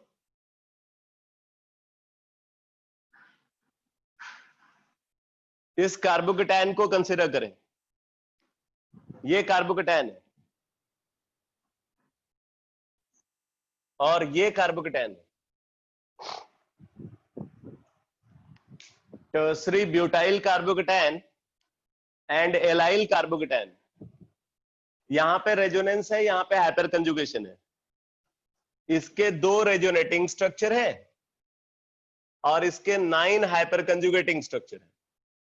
मतलब आप बोल सकते हो कि यहां पे मिनिमम रेजोनेंस और यहां पे मैक्सिमम हाइपर कंजुगेशन है। इसमें कार्बोकेटायन के लिए मिनिमम रेजोनेंस है और यहां पे कार्बोकेटायन के लिए मैक्सिमम हाइपर कंजुगेशन है। तो ऐसे सिचुएशन में ये जो हाइपर कंजुगेशन इफेक्ट है ना, ये डोमिनेट कर जाता है, ये वाला इफेक्ट डोमिनेट कर जाता है। तो जो टर्सरी ब्यूटाइल कार्बोकेटायन है, it is more stable then that of allyl carbocation. ये याद रखना है, एक्सेप्शन है ये। Tertiary butyl carbocation is more stable then that of allyl carbocation. यहां पे हाइपर कंजुगेशन रेजोनेंस को डोमिनेट कर रहा है। ठीक है, तो इस बात को आपको याद रखना है, ये एक एक्सेप्शनल ट्रेंड है।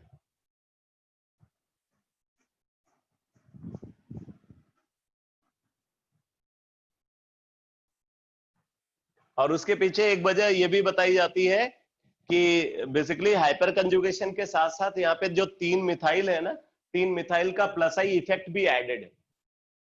तो वो 3 मिथाइल का जो प्लस आई इफेक्ट है और इसके बाद ये maximum number of hyper कंजुगेटिंग structure, कुल मिलाकर के ये ज्यादा स्टेबल हो जाता है इस कार्बोकेटाइन के compare.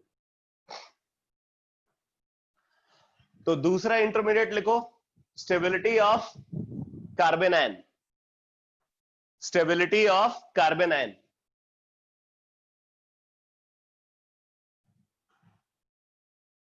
Stability of carbon ion.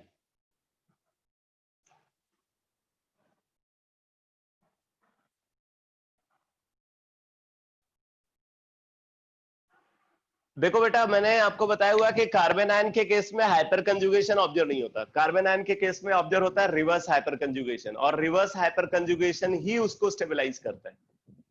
तो stability of carbanion is directly proportional to number of reverse hyper कंजुगेटिंग structure, reverse hyper कंजुगेटिंग structure. Stability of carbon ion is directly proportional to number of reverse hyperconjugating structure. तो जितने ज्यादा reverse हाइपरकंजुगेटिंग structure carbon ion के होंगे, carbon ion उतना ज्यादा stable होगा। लिख लो, however this factor is taken into consideration, however this factor is taken into consideration, however this factor is taken into consideration only when, however this factor is taken into consideration only when, if resonance is not conclusive, जब resonance deciding नहीं होगा तब हम इसको consider करेंगे। तो अब जैसे देखो,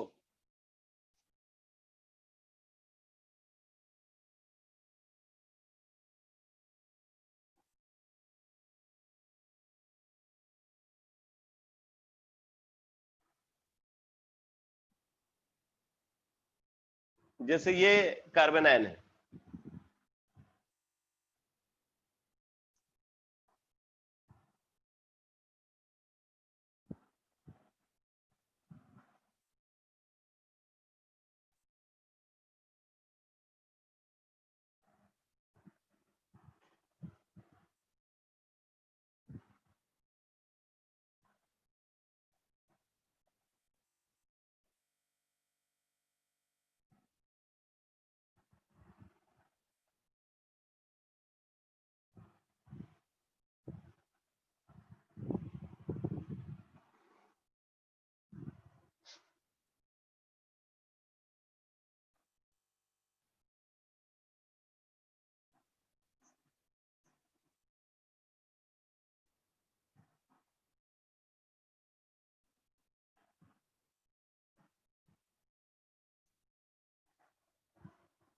हमने ये 4 कार्बन आयन को कंसिडर किया है, इनकी ऑर्डर ऑफ स्टेबिलिटी बताओ।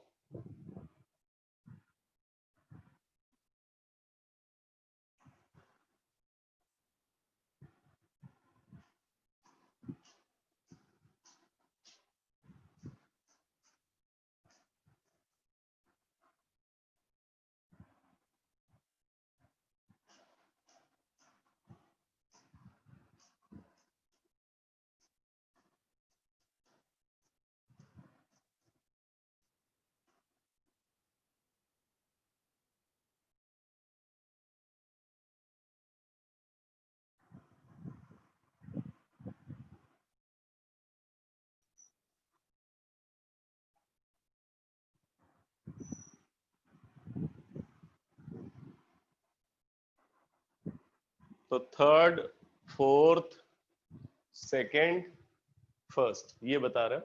वैसे भी अगर आपको ये ना पता हो कि कहाँ पे रिवर्स हाइपर कंजुगेशन है, कहाँ पे रेजोनेंस है, कहाँ पे माइनस आई इफेक्ट है, इतना तो आप समझ ही सकते हो कि कार्बन आयन के जितना पास क्लोरीन होगा, क्लोरीन कार्बन आयन के जितना पास होगा, कार्बन आयन उतना ज्यादा स्टेबल होगा। क्लोरीन कार्बन आयन के जितना क्लोज होगा, कार्बन आयन उतना ज्यादा स्टेबल होगा। तो अगर उस हिसाब से भी आप देखो तब भी आपको आंसर मिल जाएगा।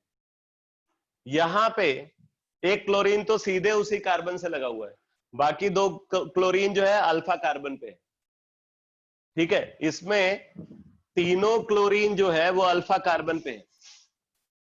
जिस कार्बन पे कार्बन आयन है वहां कोई क्लोरीन नहीं है। यहां पे क्या है, यहां पे कार्बन आयन के रेस्पेक्ट में दो क्लोरीन तो अल्फा कार्बन पे और एक बीटा कार्बन पे है, और इसमें आप क्या देख रहे हो, कार्बन आयन के रेस्पेक्ट में सिर्फ एक क्लोरीन अल्फा कार्बन पे है, बाकी दो क्लोरीन बीटा कार्बन पे। तो इस तरीके से अगर देखा जाए तो सबसे ज्यादा नियरेस्ट लोकेशन पे क्लोरीन इसमें दिख रहा है, इसलिए इसको सबसे ज्यादा स्टेबल होना चाहिए। बट एक्चुअल फैक्ट क्या है उसको समझो। यहां पे क्लोरीन के पास डी ऑर्बिटल है, तो डी ऑर्बिटल होने की वजह से क्या होगा, lone pair sigma D orbital, ये कंजुगेटेड सिस्टम होता है, मैंने बताया हुआ आपको। तो इसमें ऑब्जर्व होगा बेटा रेजोनेंस, ये थर्ड वाले में क्या ऑब्जर्व होगा, रेजोनेंस ऑब्जर्व होगा, और उसके साथ हाइपर कंजुगेशन ऑब्जर्व होगा। तो इसमें होगा resonance and two reverse hyper कंजुगेटिंग structure. ये अल्फा कार्बन पे जितने हैलोजन होंगे, सैचुरेटेड अल्फा कार्बन पे जितने हैलोजन होंगे उतने रिवर्स हाइपर कंजुगेटिंग स्ट्रक्चर होंगे। तो इसमें resonance plus 2 reverse hyper कंजुगेटिंग structure. यहां पे अगर आप देखो बेटा तो इसमें कोई रेजोनेंस नहीं है, सिर्फ दो रिवर्स हाइपर कंजुगेटिंग स्ट्रक्चर होंगे, क्योंकि दो क्लोरीन अल्फा कार्बन पे। यहां पे कोई रेजोनेंस नहीं होगा, तीनों क्लोरीन अल्फा कार्बन पे है, तो 3 रिवर्स हाइपर कंजुगेटिंग स्ट्रक्चर। और इस केस में अगर आप देखो तो सिर्फ एक क्लोरीन अल्फा कार्बन पे है, तो 1 रिवर्स हाइपर कंजुगेटिंग स्ट्रक्चर। बस आप आंसर देख सकते हो। थर्ड सबसे ज्यादा स्टेबल, उसके बाद फोर्थ, उसके बाद सेकंड, और सबसे कम स्टेबल फर्स्ट। 3 4 2 1।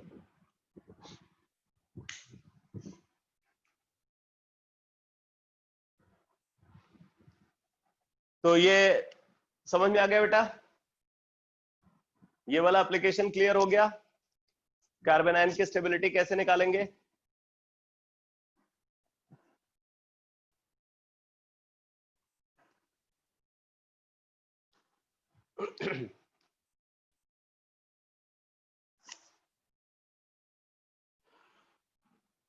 नेक्स्ट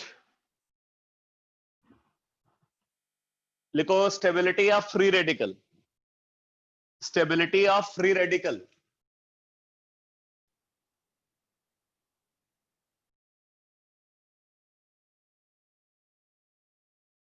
तो फ्री रेडिकल की स्टेबिलिटी भी हम वैसे ही डिटरमाइन करते हैं जैसे कार्बोकेटाइन की स्टेबिलिटी को डिसाइड करते हैं। तो stability of free radical is directly proportional to number of hyper कंजुगेटिंग structure.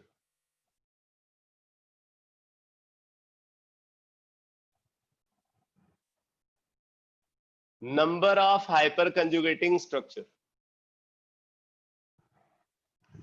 Stability of free radical is directly proportional to number of hyperconjugating structure. आगे लिखो however this factor is considered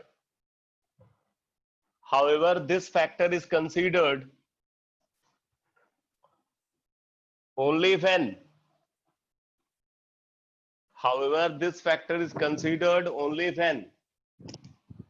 if resonance is not conclusive.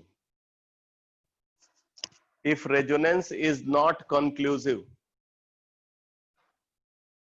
इसको हम तभी consider करेंगे जब resonance conclusive नहीं होगा। तो अब जैसे देखो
बताओ इनकी स्टेबिलिटी का ऑर्डर क्या है?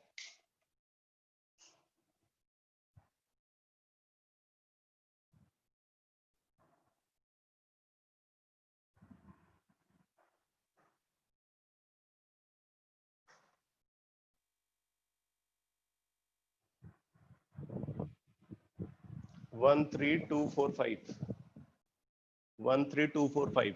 अब यहां भी वही काम करेंगे, फटाफट रेजोनेटिंग स्ट्रक्चर और हाइपर कंजुगेटिंग स्ट्रक्चर को काउंट कर लेते हैं। तो इसके रेजोनेटिंग स्ट्रक्चर की बात करें तो 4 resonating structure and 6 hyper कंजुगेटिंग structure. इसमें आप देखो 2 resonating structure and 6 hyper कंजुगेटिंग structure. यहां पे आप देखो 4 resonating structure, no hyper कंजुगेटिंग structure. इसमें अगर आप देखो 2 रेजोनेटिंग स्ट्रक्चर, 3 हाइपर कंजुगेटिंग स्ट्रक्चर। और इसको अगर कंसीडर करें 2 रेजोनेटिंग स्ट्रक्चर, 0 हाइपर कंजुगेटिंग स्ट्रक्चर। तो आप देख सकते हो सबसे ज्यादा रेजोनेटिंग और हाइपर कंजुगेटिंग स्ट्रक्चर की वजह से फर्स्ट की स्टेबिलिटी सबसे ज्यादा होगी। फर्स्ट सबसे ज्यादा स्टेबल, उसके बाद आ जाएगा थर्ड, थर्ड के बाद फिर सेकंड, सेकंड के बाद फिर फोर्थ, और सबसे कम स्टेबल होगा fifth. 1 3 2 4 5।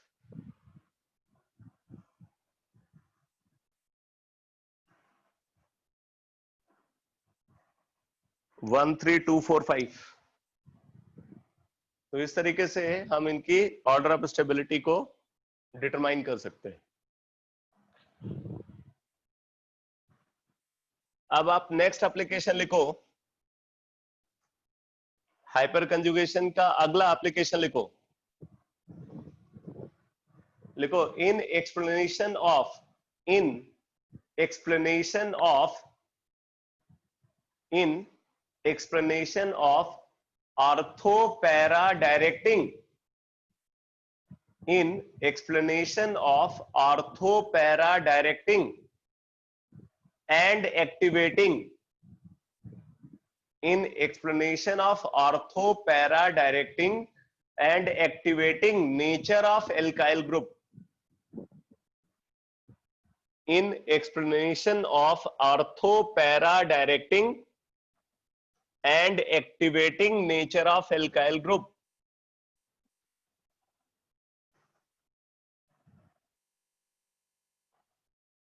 in explanation of ortho para directing and activating nature of alkyl group। तो इसमें लिखो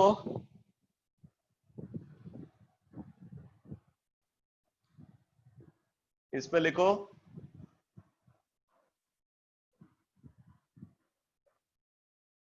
alkyl group are ortho para directing and activating, alkyl group are ortho para directing and activating,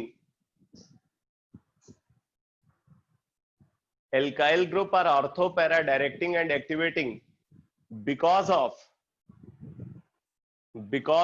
following 3 factors. Number 1, plus I effect. Number 2, hyperconjugation. Number 3, plus M effect.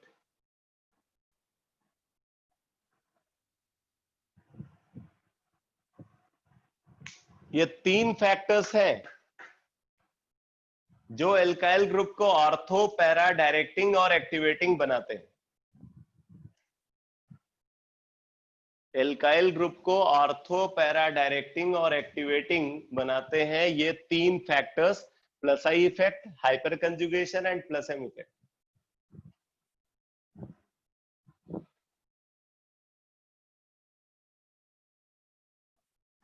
तो अब एक एक करके देखते हैं किसका क्या रोल है। अगर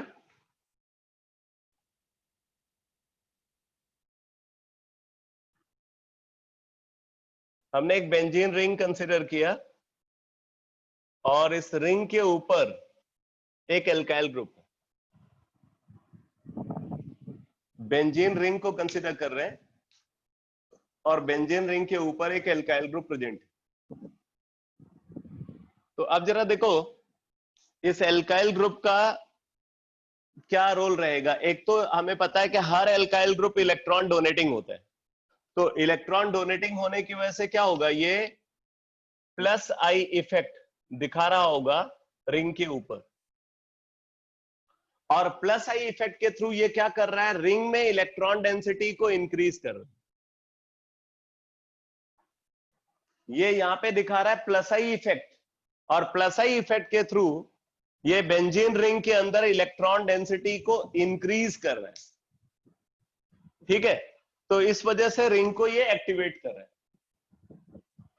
तो ये तो इंडक्टिव इफेक्ट का रोल हो गया कि इंडक्टिव इफेक्ट यहां पे क्या कर रहा है, रिंग के अंदर इलेक्ट्रॉन डेंसिटी को बढ़ा करके उसको एक्टिवेट कर रहा है। अब जरा देखो हाइपर कंजुगेशन का क्या रोल है। हाइपर कंजुगेशन बेसिकली यहां पे प्लस एम इफेक्ट ऑब्जर्व होना है, लेकिन प्लस एम इफेक्ट की कोई कंडीशन इधर अभी आपको फुलफिल होती हुई नहीं दिख रही है। तो प्लस एम इफेक्ट के लिए कंडीशन जो है वो जनरेट करेगा हाइपर कंजुगेशन। कैसे जनरेट करेगा, देखो ये वाला जो सिग्मा बॉन्ड पेयर है, ये सिग्मा बॉन्ड पेयर डीलोकलाइज होकर के यहां आएगा, और ये पाई बॉन्ड पेयर इस कार्बन को ट्रांसफर होगा। ये है हाइपर कंजुगेशन। तो अगर आप इस तरीके से इलेक्ट्रॉन डीलोकलाइजेशन करते हो, तो इलेक्ट्रॉन डीलोकलाइजेशन के बाद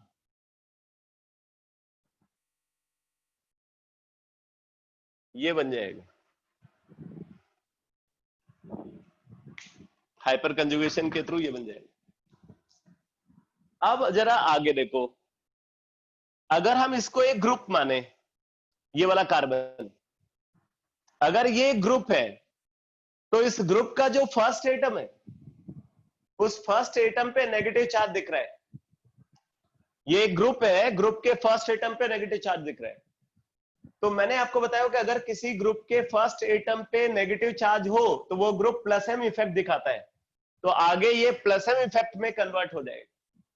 तो अब प्लस एम इफेक्ट के थ्रू ये नेगेटिव चार्ज डिस्पर्स होगा ऐसे।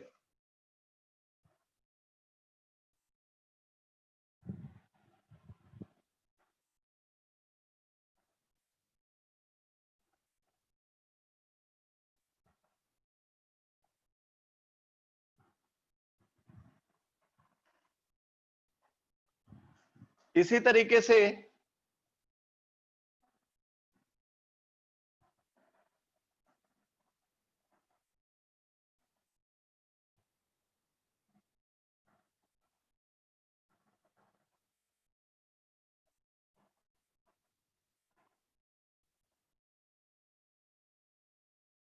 ये बन गया, और फाइनली अगर कंसीडर करें तो ये यहां आ जाएगा और ये यहां आ जाएगा।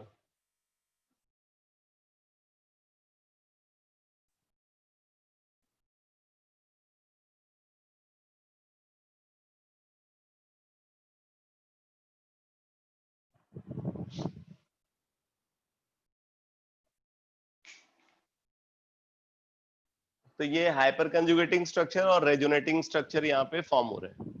अगर हम इस सिस्टम का रेजोनेंस हाइब्रिड को कंसीडर करें, अच्छा एक बात और समझना बेटा, यहां पे हाइपर कंजुगेशन एक लॉन्ग रेंज इफेक्ट बन गया। इफेक्ट यहां से शुरू हुआ था और वो पूरी रिंग में डिस्ट्रीब्यूट हो गया, तो वो एक लॉन्ग रेंज इफेक्ट बन गया। क्यों? क्योंकि यहां पे हाइपर कंजुगेशन और मेसोमेरिक इफेक्ट मिल करके काम कर रहे हैं। हाइपर कंजुगेशन उस प्रोसेस को इनिशिएट कर रहा है और मेसोमेरिक इफेक्ट उसको पूरी रिंग में क्या कर रहा है, डिस्ट्रीब्यूट कर रहा है। तो इसलिए ये यहां पे हाइपर कंजुगेशन और मेसोमेरिक इफेक्ट मिलकर के लॉन्ग रेंज इफेक्ट बन जाता है। अदरवाइज अगर हम अकेला हाइपर कंजुगेशन को कंसीडर करें तो वो शॉर्ट रेंज इफेक्ट होता है। तो अगर इसका रेजोनेंस हाइब्रिड को ड्रॉ किया जाए तो इसका रेजोनेंस हाइब्रिड ऐसा मिलेगा। सबसे पहले लोकलाइज्ड बॉन्ड को दिखाते हैं, वो बॉन्ड जिनकी पोजीशन फिक्स है। ये लोकलाइज बॉन्ड है। यहां पे एक हाइड्रोजन है जो डी लोकलाइज बॉन्ड से अटैच है। इस पोजीशन पे सिंगल बॉन्ड भी आपको दिख रहा है और डबल बॉन्ड भी दिख रहा है, मतलब यहाँ पे डी लोकलाइज बॉन्ड है। और पूरी रिंग में अगर आप देखो तो पूरी रिंग में पाई बॉन्ड डी लोकलाइज्ड है।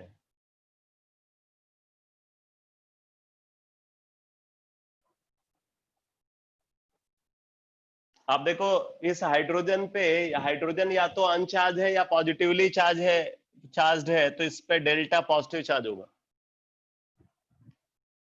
और ऑर्थो और पैरा पोजीशन पे आपको या तो कोई चार्ज नहीं है या वहां पे नेगेटिव चार्ज है, तो इसका मतलब कि इन तीनों पोजीशन पे पार्शियल नेगेटिव चार्ज होगा। और आप यहां पे बोल सकते हो delta is equal to 3 delta 1, मतलब जितना यहाँ पॉजिटिव चार्ज होगा उसका 1/3 इन तीनों पोजीशन पे नेगेटिव चार्ज होगा। तो आप देख सकते हो कि यहाँ पे सबसे ज्यादा इलेक्ट्रॉन डेंसिटी ऑर्थो और पैरा पोजीशन पे है, इसलिए अगर कोई इलेक्ट्रोफाइल अटैक करता है तो इलेक्ट्रोफिलिक अटैक इन्हीं 3 पोजीशन पे पॉसिबल होगा। और क्योंकि इलेक्ट्रोफाइल ऑर्थो और पैरा पोजीशन पे अटैक कर रहा है, इसलिए ये ऑर्थो पैरा डायरेक्टिंग ग्रुप है। तो ये ऑर्थो पैरा डायरेक्टिंग है और रिंग के अंदर इलेक्ट्रॉन डेंसिटी बढ़ा रहा है, इसलिए एक्टिवेटिंग है।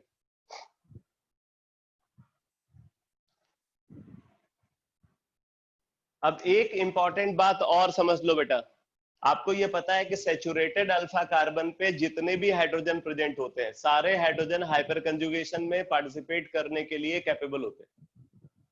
वो सारे हाइड्रोजन जो सैचुरेटेड अल्फा कार्बन पे प्रेजेंट है, they are capable to participate in hyperconjugation. अभी तो हम यहाँ पे सिर्फ एक हाइड्रोजन देख रहे थे, अगर यहाँ पे 3 हाइड्रोजन होते तब क्या होता? तब जब आप इसका हाइपर कंजुगेटिंग स्ट्रक्चर मतलब रेजोनेंस हाइब्रिड बनाते, तो रेजोनेंस हाइब्रिड में तब आपको ऐसा रेजोनेंस हाइब्रिड देखने को मिलता अगर 3 हाइड्रोजन प्रेजेंट होते। तो ये रेजोनेंस हाइब्रिड हो जाता, तब इस पे भी डेल्टा पॉजिटिव, इस पे भी डेल्टा पॉजिटिव और इस पे भी डेल्टा पॉजिटिव होता है। और उस सिचुएशन में जो डेल्टा है, तब डेल्टा किसके बराबर हो जाता है? डेल्टा 1 के बराबर हो जाता है। मतलब अभी ये डेल्टा 1/3 डेल्टा है। जब एक हाइड्रोजन है तो 1/3 डेल्टा नेगेटिव चार्ज प्रोड्यूस हो रहे हैं। अगर 2 हाइड्रोजन है तो 2/3 डेल्टा प्रोड्यूस हो रहे हैं। और अगर 3 हाइड्रोजन है तो 3 हाइड्रोजन है तब कितना प्रोड्यूस हो रहा है? डेल्टा नेगेटिव प्रोड्यूस हो रहा है। इसका मतलब जैसे जैसे यहां पे हाइड्रोजन का नंबर बढ़ेगा, क्या होगा? इन तीनों पोजीशन पे इलेक्ट्रॉन डेंसिटी भी बढ़ती जाएगी। और अगर इन तीनों पोजीशन पे इलेक्ट्रॉन डेंसिटी बढ़ेगी तो obviously they are more activated, और अगर ये ज्यादा एक्टिवेटेड है तो इलेक्ट्रोफाइल उतना इजिली अटैक करेगी। तो आप इस बात को नोट कर लो, लिखो as the number of hydrogen at saturated alpha carbon increases, as the number of hydrogen at saturated alpha carbon increases,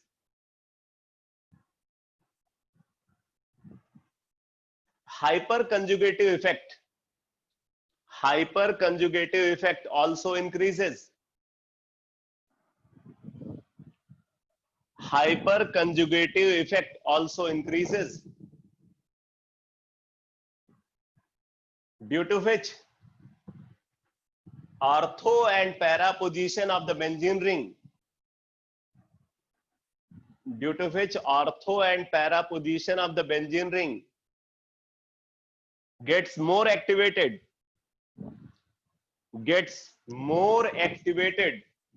towards the attack of electrophile, gets more activated towards the attack of electrophile.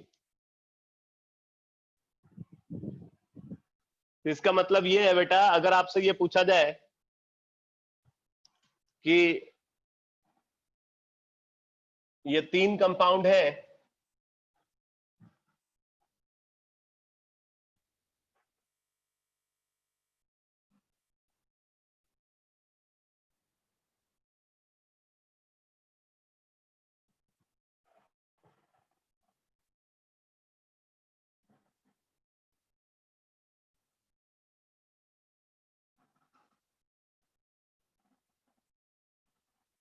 मैं 4 compound consider कर रहा हूं।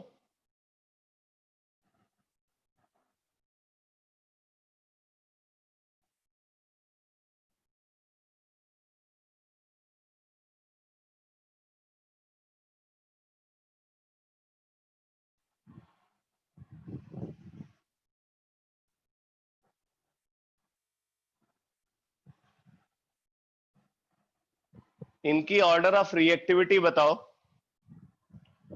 Towards electrophile. इनकी order of reactivity towards electrophile क्या होगी?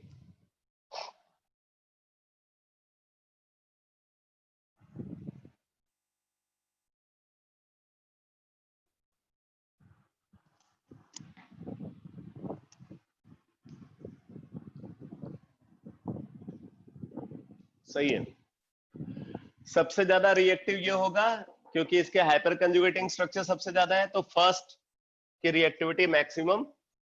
अब इसमें देखो यहाँ 2 हाइपर कंजुगेटिव स्ट्रक्चर, इसमें भी 2 हाइपर कंजुगेटिंग स्ट्रक्चर, लेकिन इसमें प्लस आई इफेक्ट बढ़ जाएगा, तो 4 is more reactive than that of 2 and least reactive यहाँ पे 3 होगा। तो 1 4 2 3 ये इनकी ऑर्डर ऑफ रिएक्टिविटी होगी टुवर्ड्स इलेक्ट्रोफाइल। लास्ट एप्लीकेशन लिखो हाइपर कंजुगेशन का। लास्ट एप्लीकेशन लिखो, in explanation of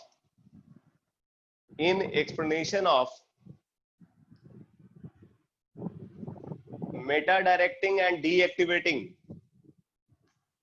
in explanation of meta directing and deactivating nature of, in explanation of meta directing and deactivating nature of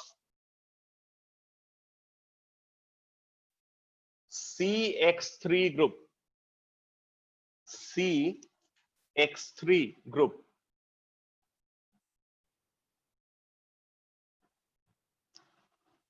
in explanation of meta directing and deactivating nature of CX3 group। तो आप note करो, CX3 group are meta directing and deactivating, CX3 group are meta directing and deactivating,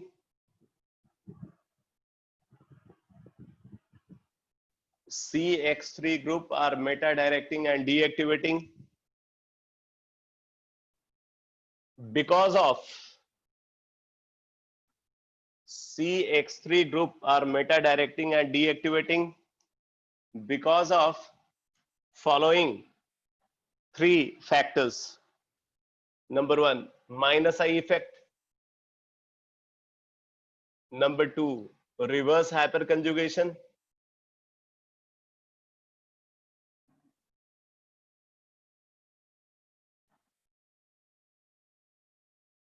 Number 3, minus M effect.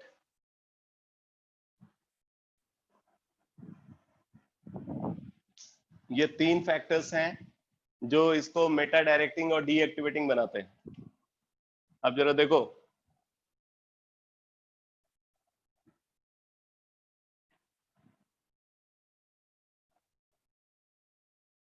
अच्छा ये भी समझ लेना बेटा, Meta directing होने के लिए सैचुरेटेड अल्फा कार्बन पे 3 हैलोजन का होना मस्ट है। 2 हैलोजन या 1 हैलोजन होने पे ना ये मेटा डायरेक्टिंग नहीं होगा, 3 हैलोजन का होना जरूरी है। तो अब यहाँ पे देखो इंपॉर्टेंट क्या है, ये हैलोजन कार्बन से शेयर्ड इलेक्ट्रॉन पेयर को अपनी तरफ खींचेंगे, ये कार्बन से शेयर्ड इलेक्ट्रॉन पेयर को अपनी तरफ खींच रहे हैं। इससे क्या हो रहा है, हैलोजन पे पार्शियल नेगेटिव चार्ज डेवलप हो रहा है, और कार्बन पे पार्शियल पॉजिटिव चार्ज डेवलप हो रहा है। अगर कार्बन पे पार्शियल पॉजिटिव चार्ज डेवलप होगा तो क्या होगा, ये carbon shared electron, benzene ring से शेयर्ड इलेक्ट्रॉन पेयर को अपनी तरफ खींचेगा। मतलब ये दिखा रहा है माइनस आई इफेक्ट, तो रिंग में इलेक्ट्रॉन डेंसिटी को कम कर रहा है, मतलब रिंग को डीएक्टिवेट कर रहा है। ठीक है, ये रिंग में इलेक्ट्रॉन डेंसिटी कम करके रिंग को डीएक्टिवेट कर रहा है। अब देखो यहां पे ऑब्जर्व होगा रिवर्स हाइपर कंजुगेशन। तो रिवर्स हाइपर कंजुगेशन कैसे ऑब्जर्व होगा, देखो ये वाला पाई बॉन्ड आ गया इस पोजीशन पे, और ये सिग्मा बॉन्ड पेयर इस हैलोजन को ट्रांसफर हो जाएगा। ये पाई बॉन्ड पेयर यहां आया और ये सिग्मा बॉन्ड पेयर हैलोजन को ट्रांसफर हुआ। तो हैलोजन पे डेवलप हुआ नेगेटिव चार्ज और यहां डेवलप हुआ पॉजिटिव चार्ज, इस कार्बन पे पॉजिटिव चार्ज डेवलप हो जाएगा। मैंने आपको बताया हुआ है कि अगर किसी ग्रुप के फर्स्ट एटम पे पॉजिटिव चार्ज हो तो वो हमेशा माइनस एम इफेक्ट दिखाता है। तो क्योंकि यहाँ पे पॉजिटिव चार्ज डेवलप हुआ तो आगे ये क्या दिखाएगा, माइनस एम इफेक्ट दिखाएगा। तो अब मैं सीधे इसका रेजोनेंस हाइब्रिड ड्रॉ कर रहा हूं। तो अगर हम इसका रेजोनेंस हाइब्रिड ड्रॉ करें तो इसका रेजोनेंस हाइब्रिड का स्ट्रक्चर ऐसा होगा।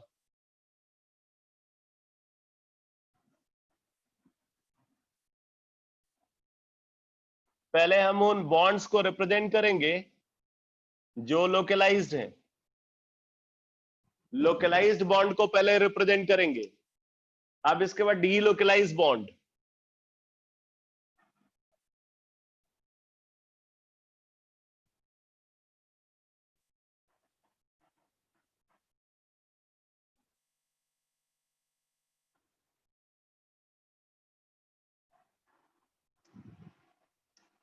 जिस तरीके से इलेक्ट्रॉन ट्रांसफर हो रहा है, हैलोजन पे नेगेटिव चार्ज आएगा तो अल्टीमेटली हैलोजन पे पार्शियल नेगेटिव चार्ज होगा।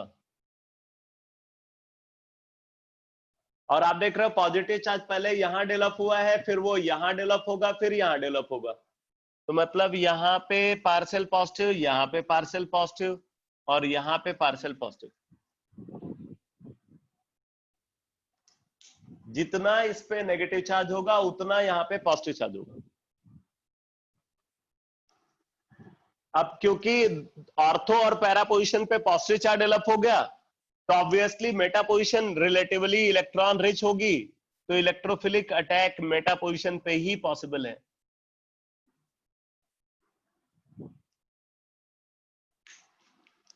इसलिए ये मेटा डायरेक्टिंग ग्रुप की तरह बिहेव करेगा।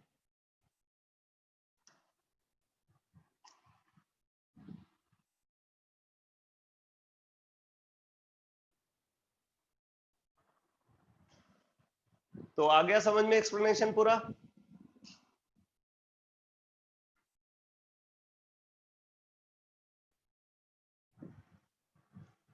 ठीक है, तो इस तरीके से अगर देखें तो हाइपर कंजुगेशन के हमने जो एप्लीकेशंस डिस्कस किए हैं उसमें एक तो एल्कीन की स्टेबिलिटी को डिसाइड करने में, दूसरा किसी भी कोवेलेंट बॉन्ड की बॉन्ड एसोसिएशन एनर्जी को डिसाइड करने में, तीसरा मार्कोनिकॉफ रूल का एक्सप्लेनेशन ढूंढने में, चौथा सेट-जेप्स रूल को एक्सप्लेन करने के लिए, पांचवा रिएक्शन इंटरमीडिएट की स्टेबिलिटी को डिसाइड करने के लिए जिसमें हम कार्बोकेटायन, कार्बन आयन और फ्री रेडिकल की स्टेबिलिटी को कंसीडर करते हैं।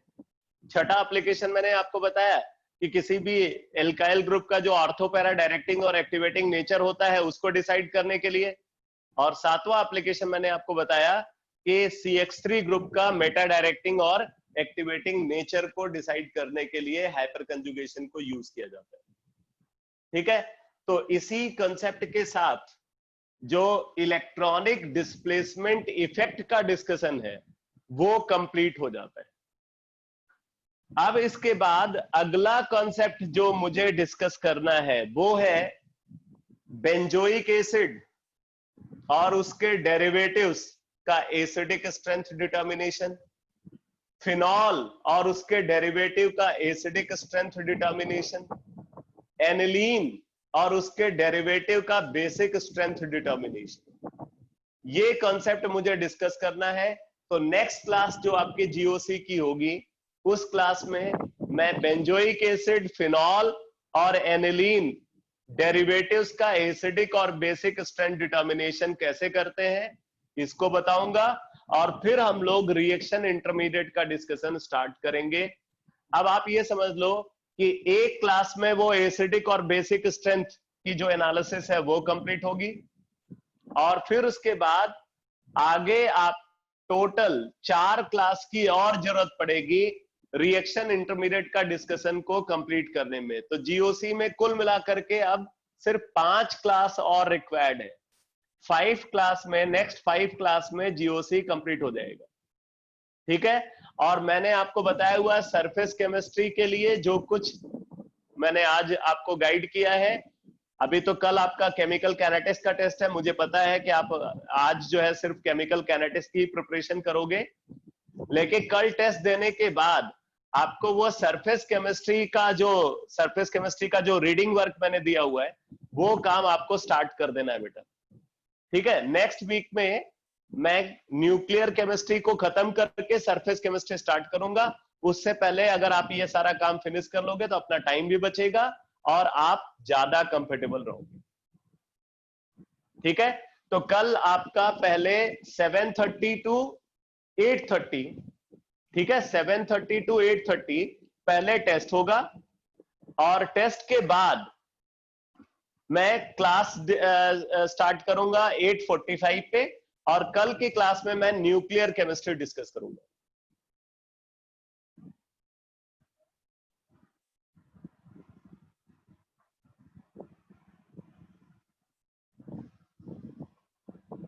डाउट क्लास इवनिंग में अगर सफिशिएंट नंबर ऑफ डाउट्स हो तो फिर मुझे बताना। अगर आप चाहते हो डाउट क्लास तो रखी जा सकती है, और उसको हम रख सकते हैं 6:30 टू 7:30, 6:30 टू 7:30 रख सकते हैं, लेकिन मुझे आप इंफॉर्म कर देना व्हाट्सएप ग्रुप में।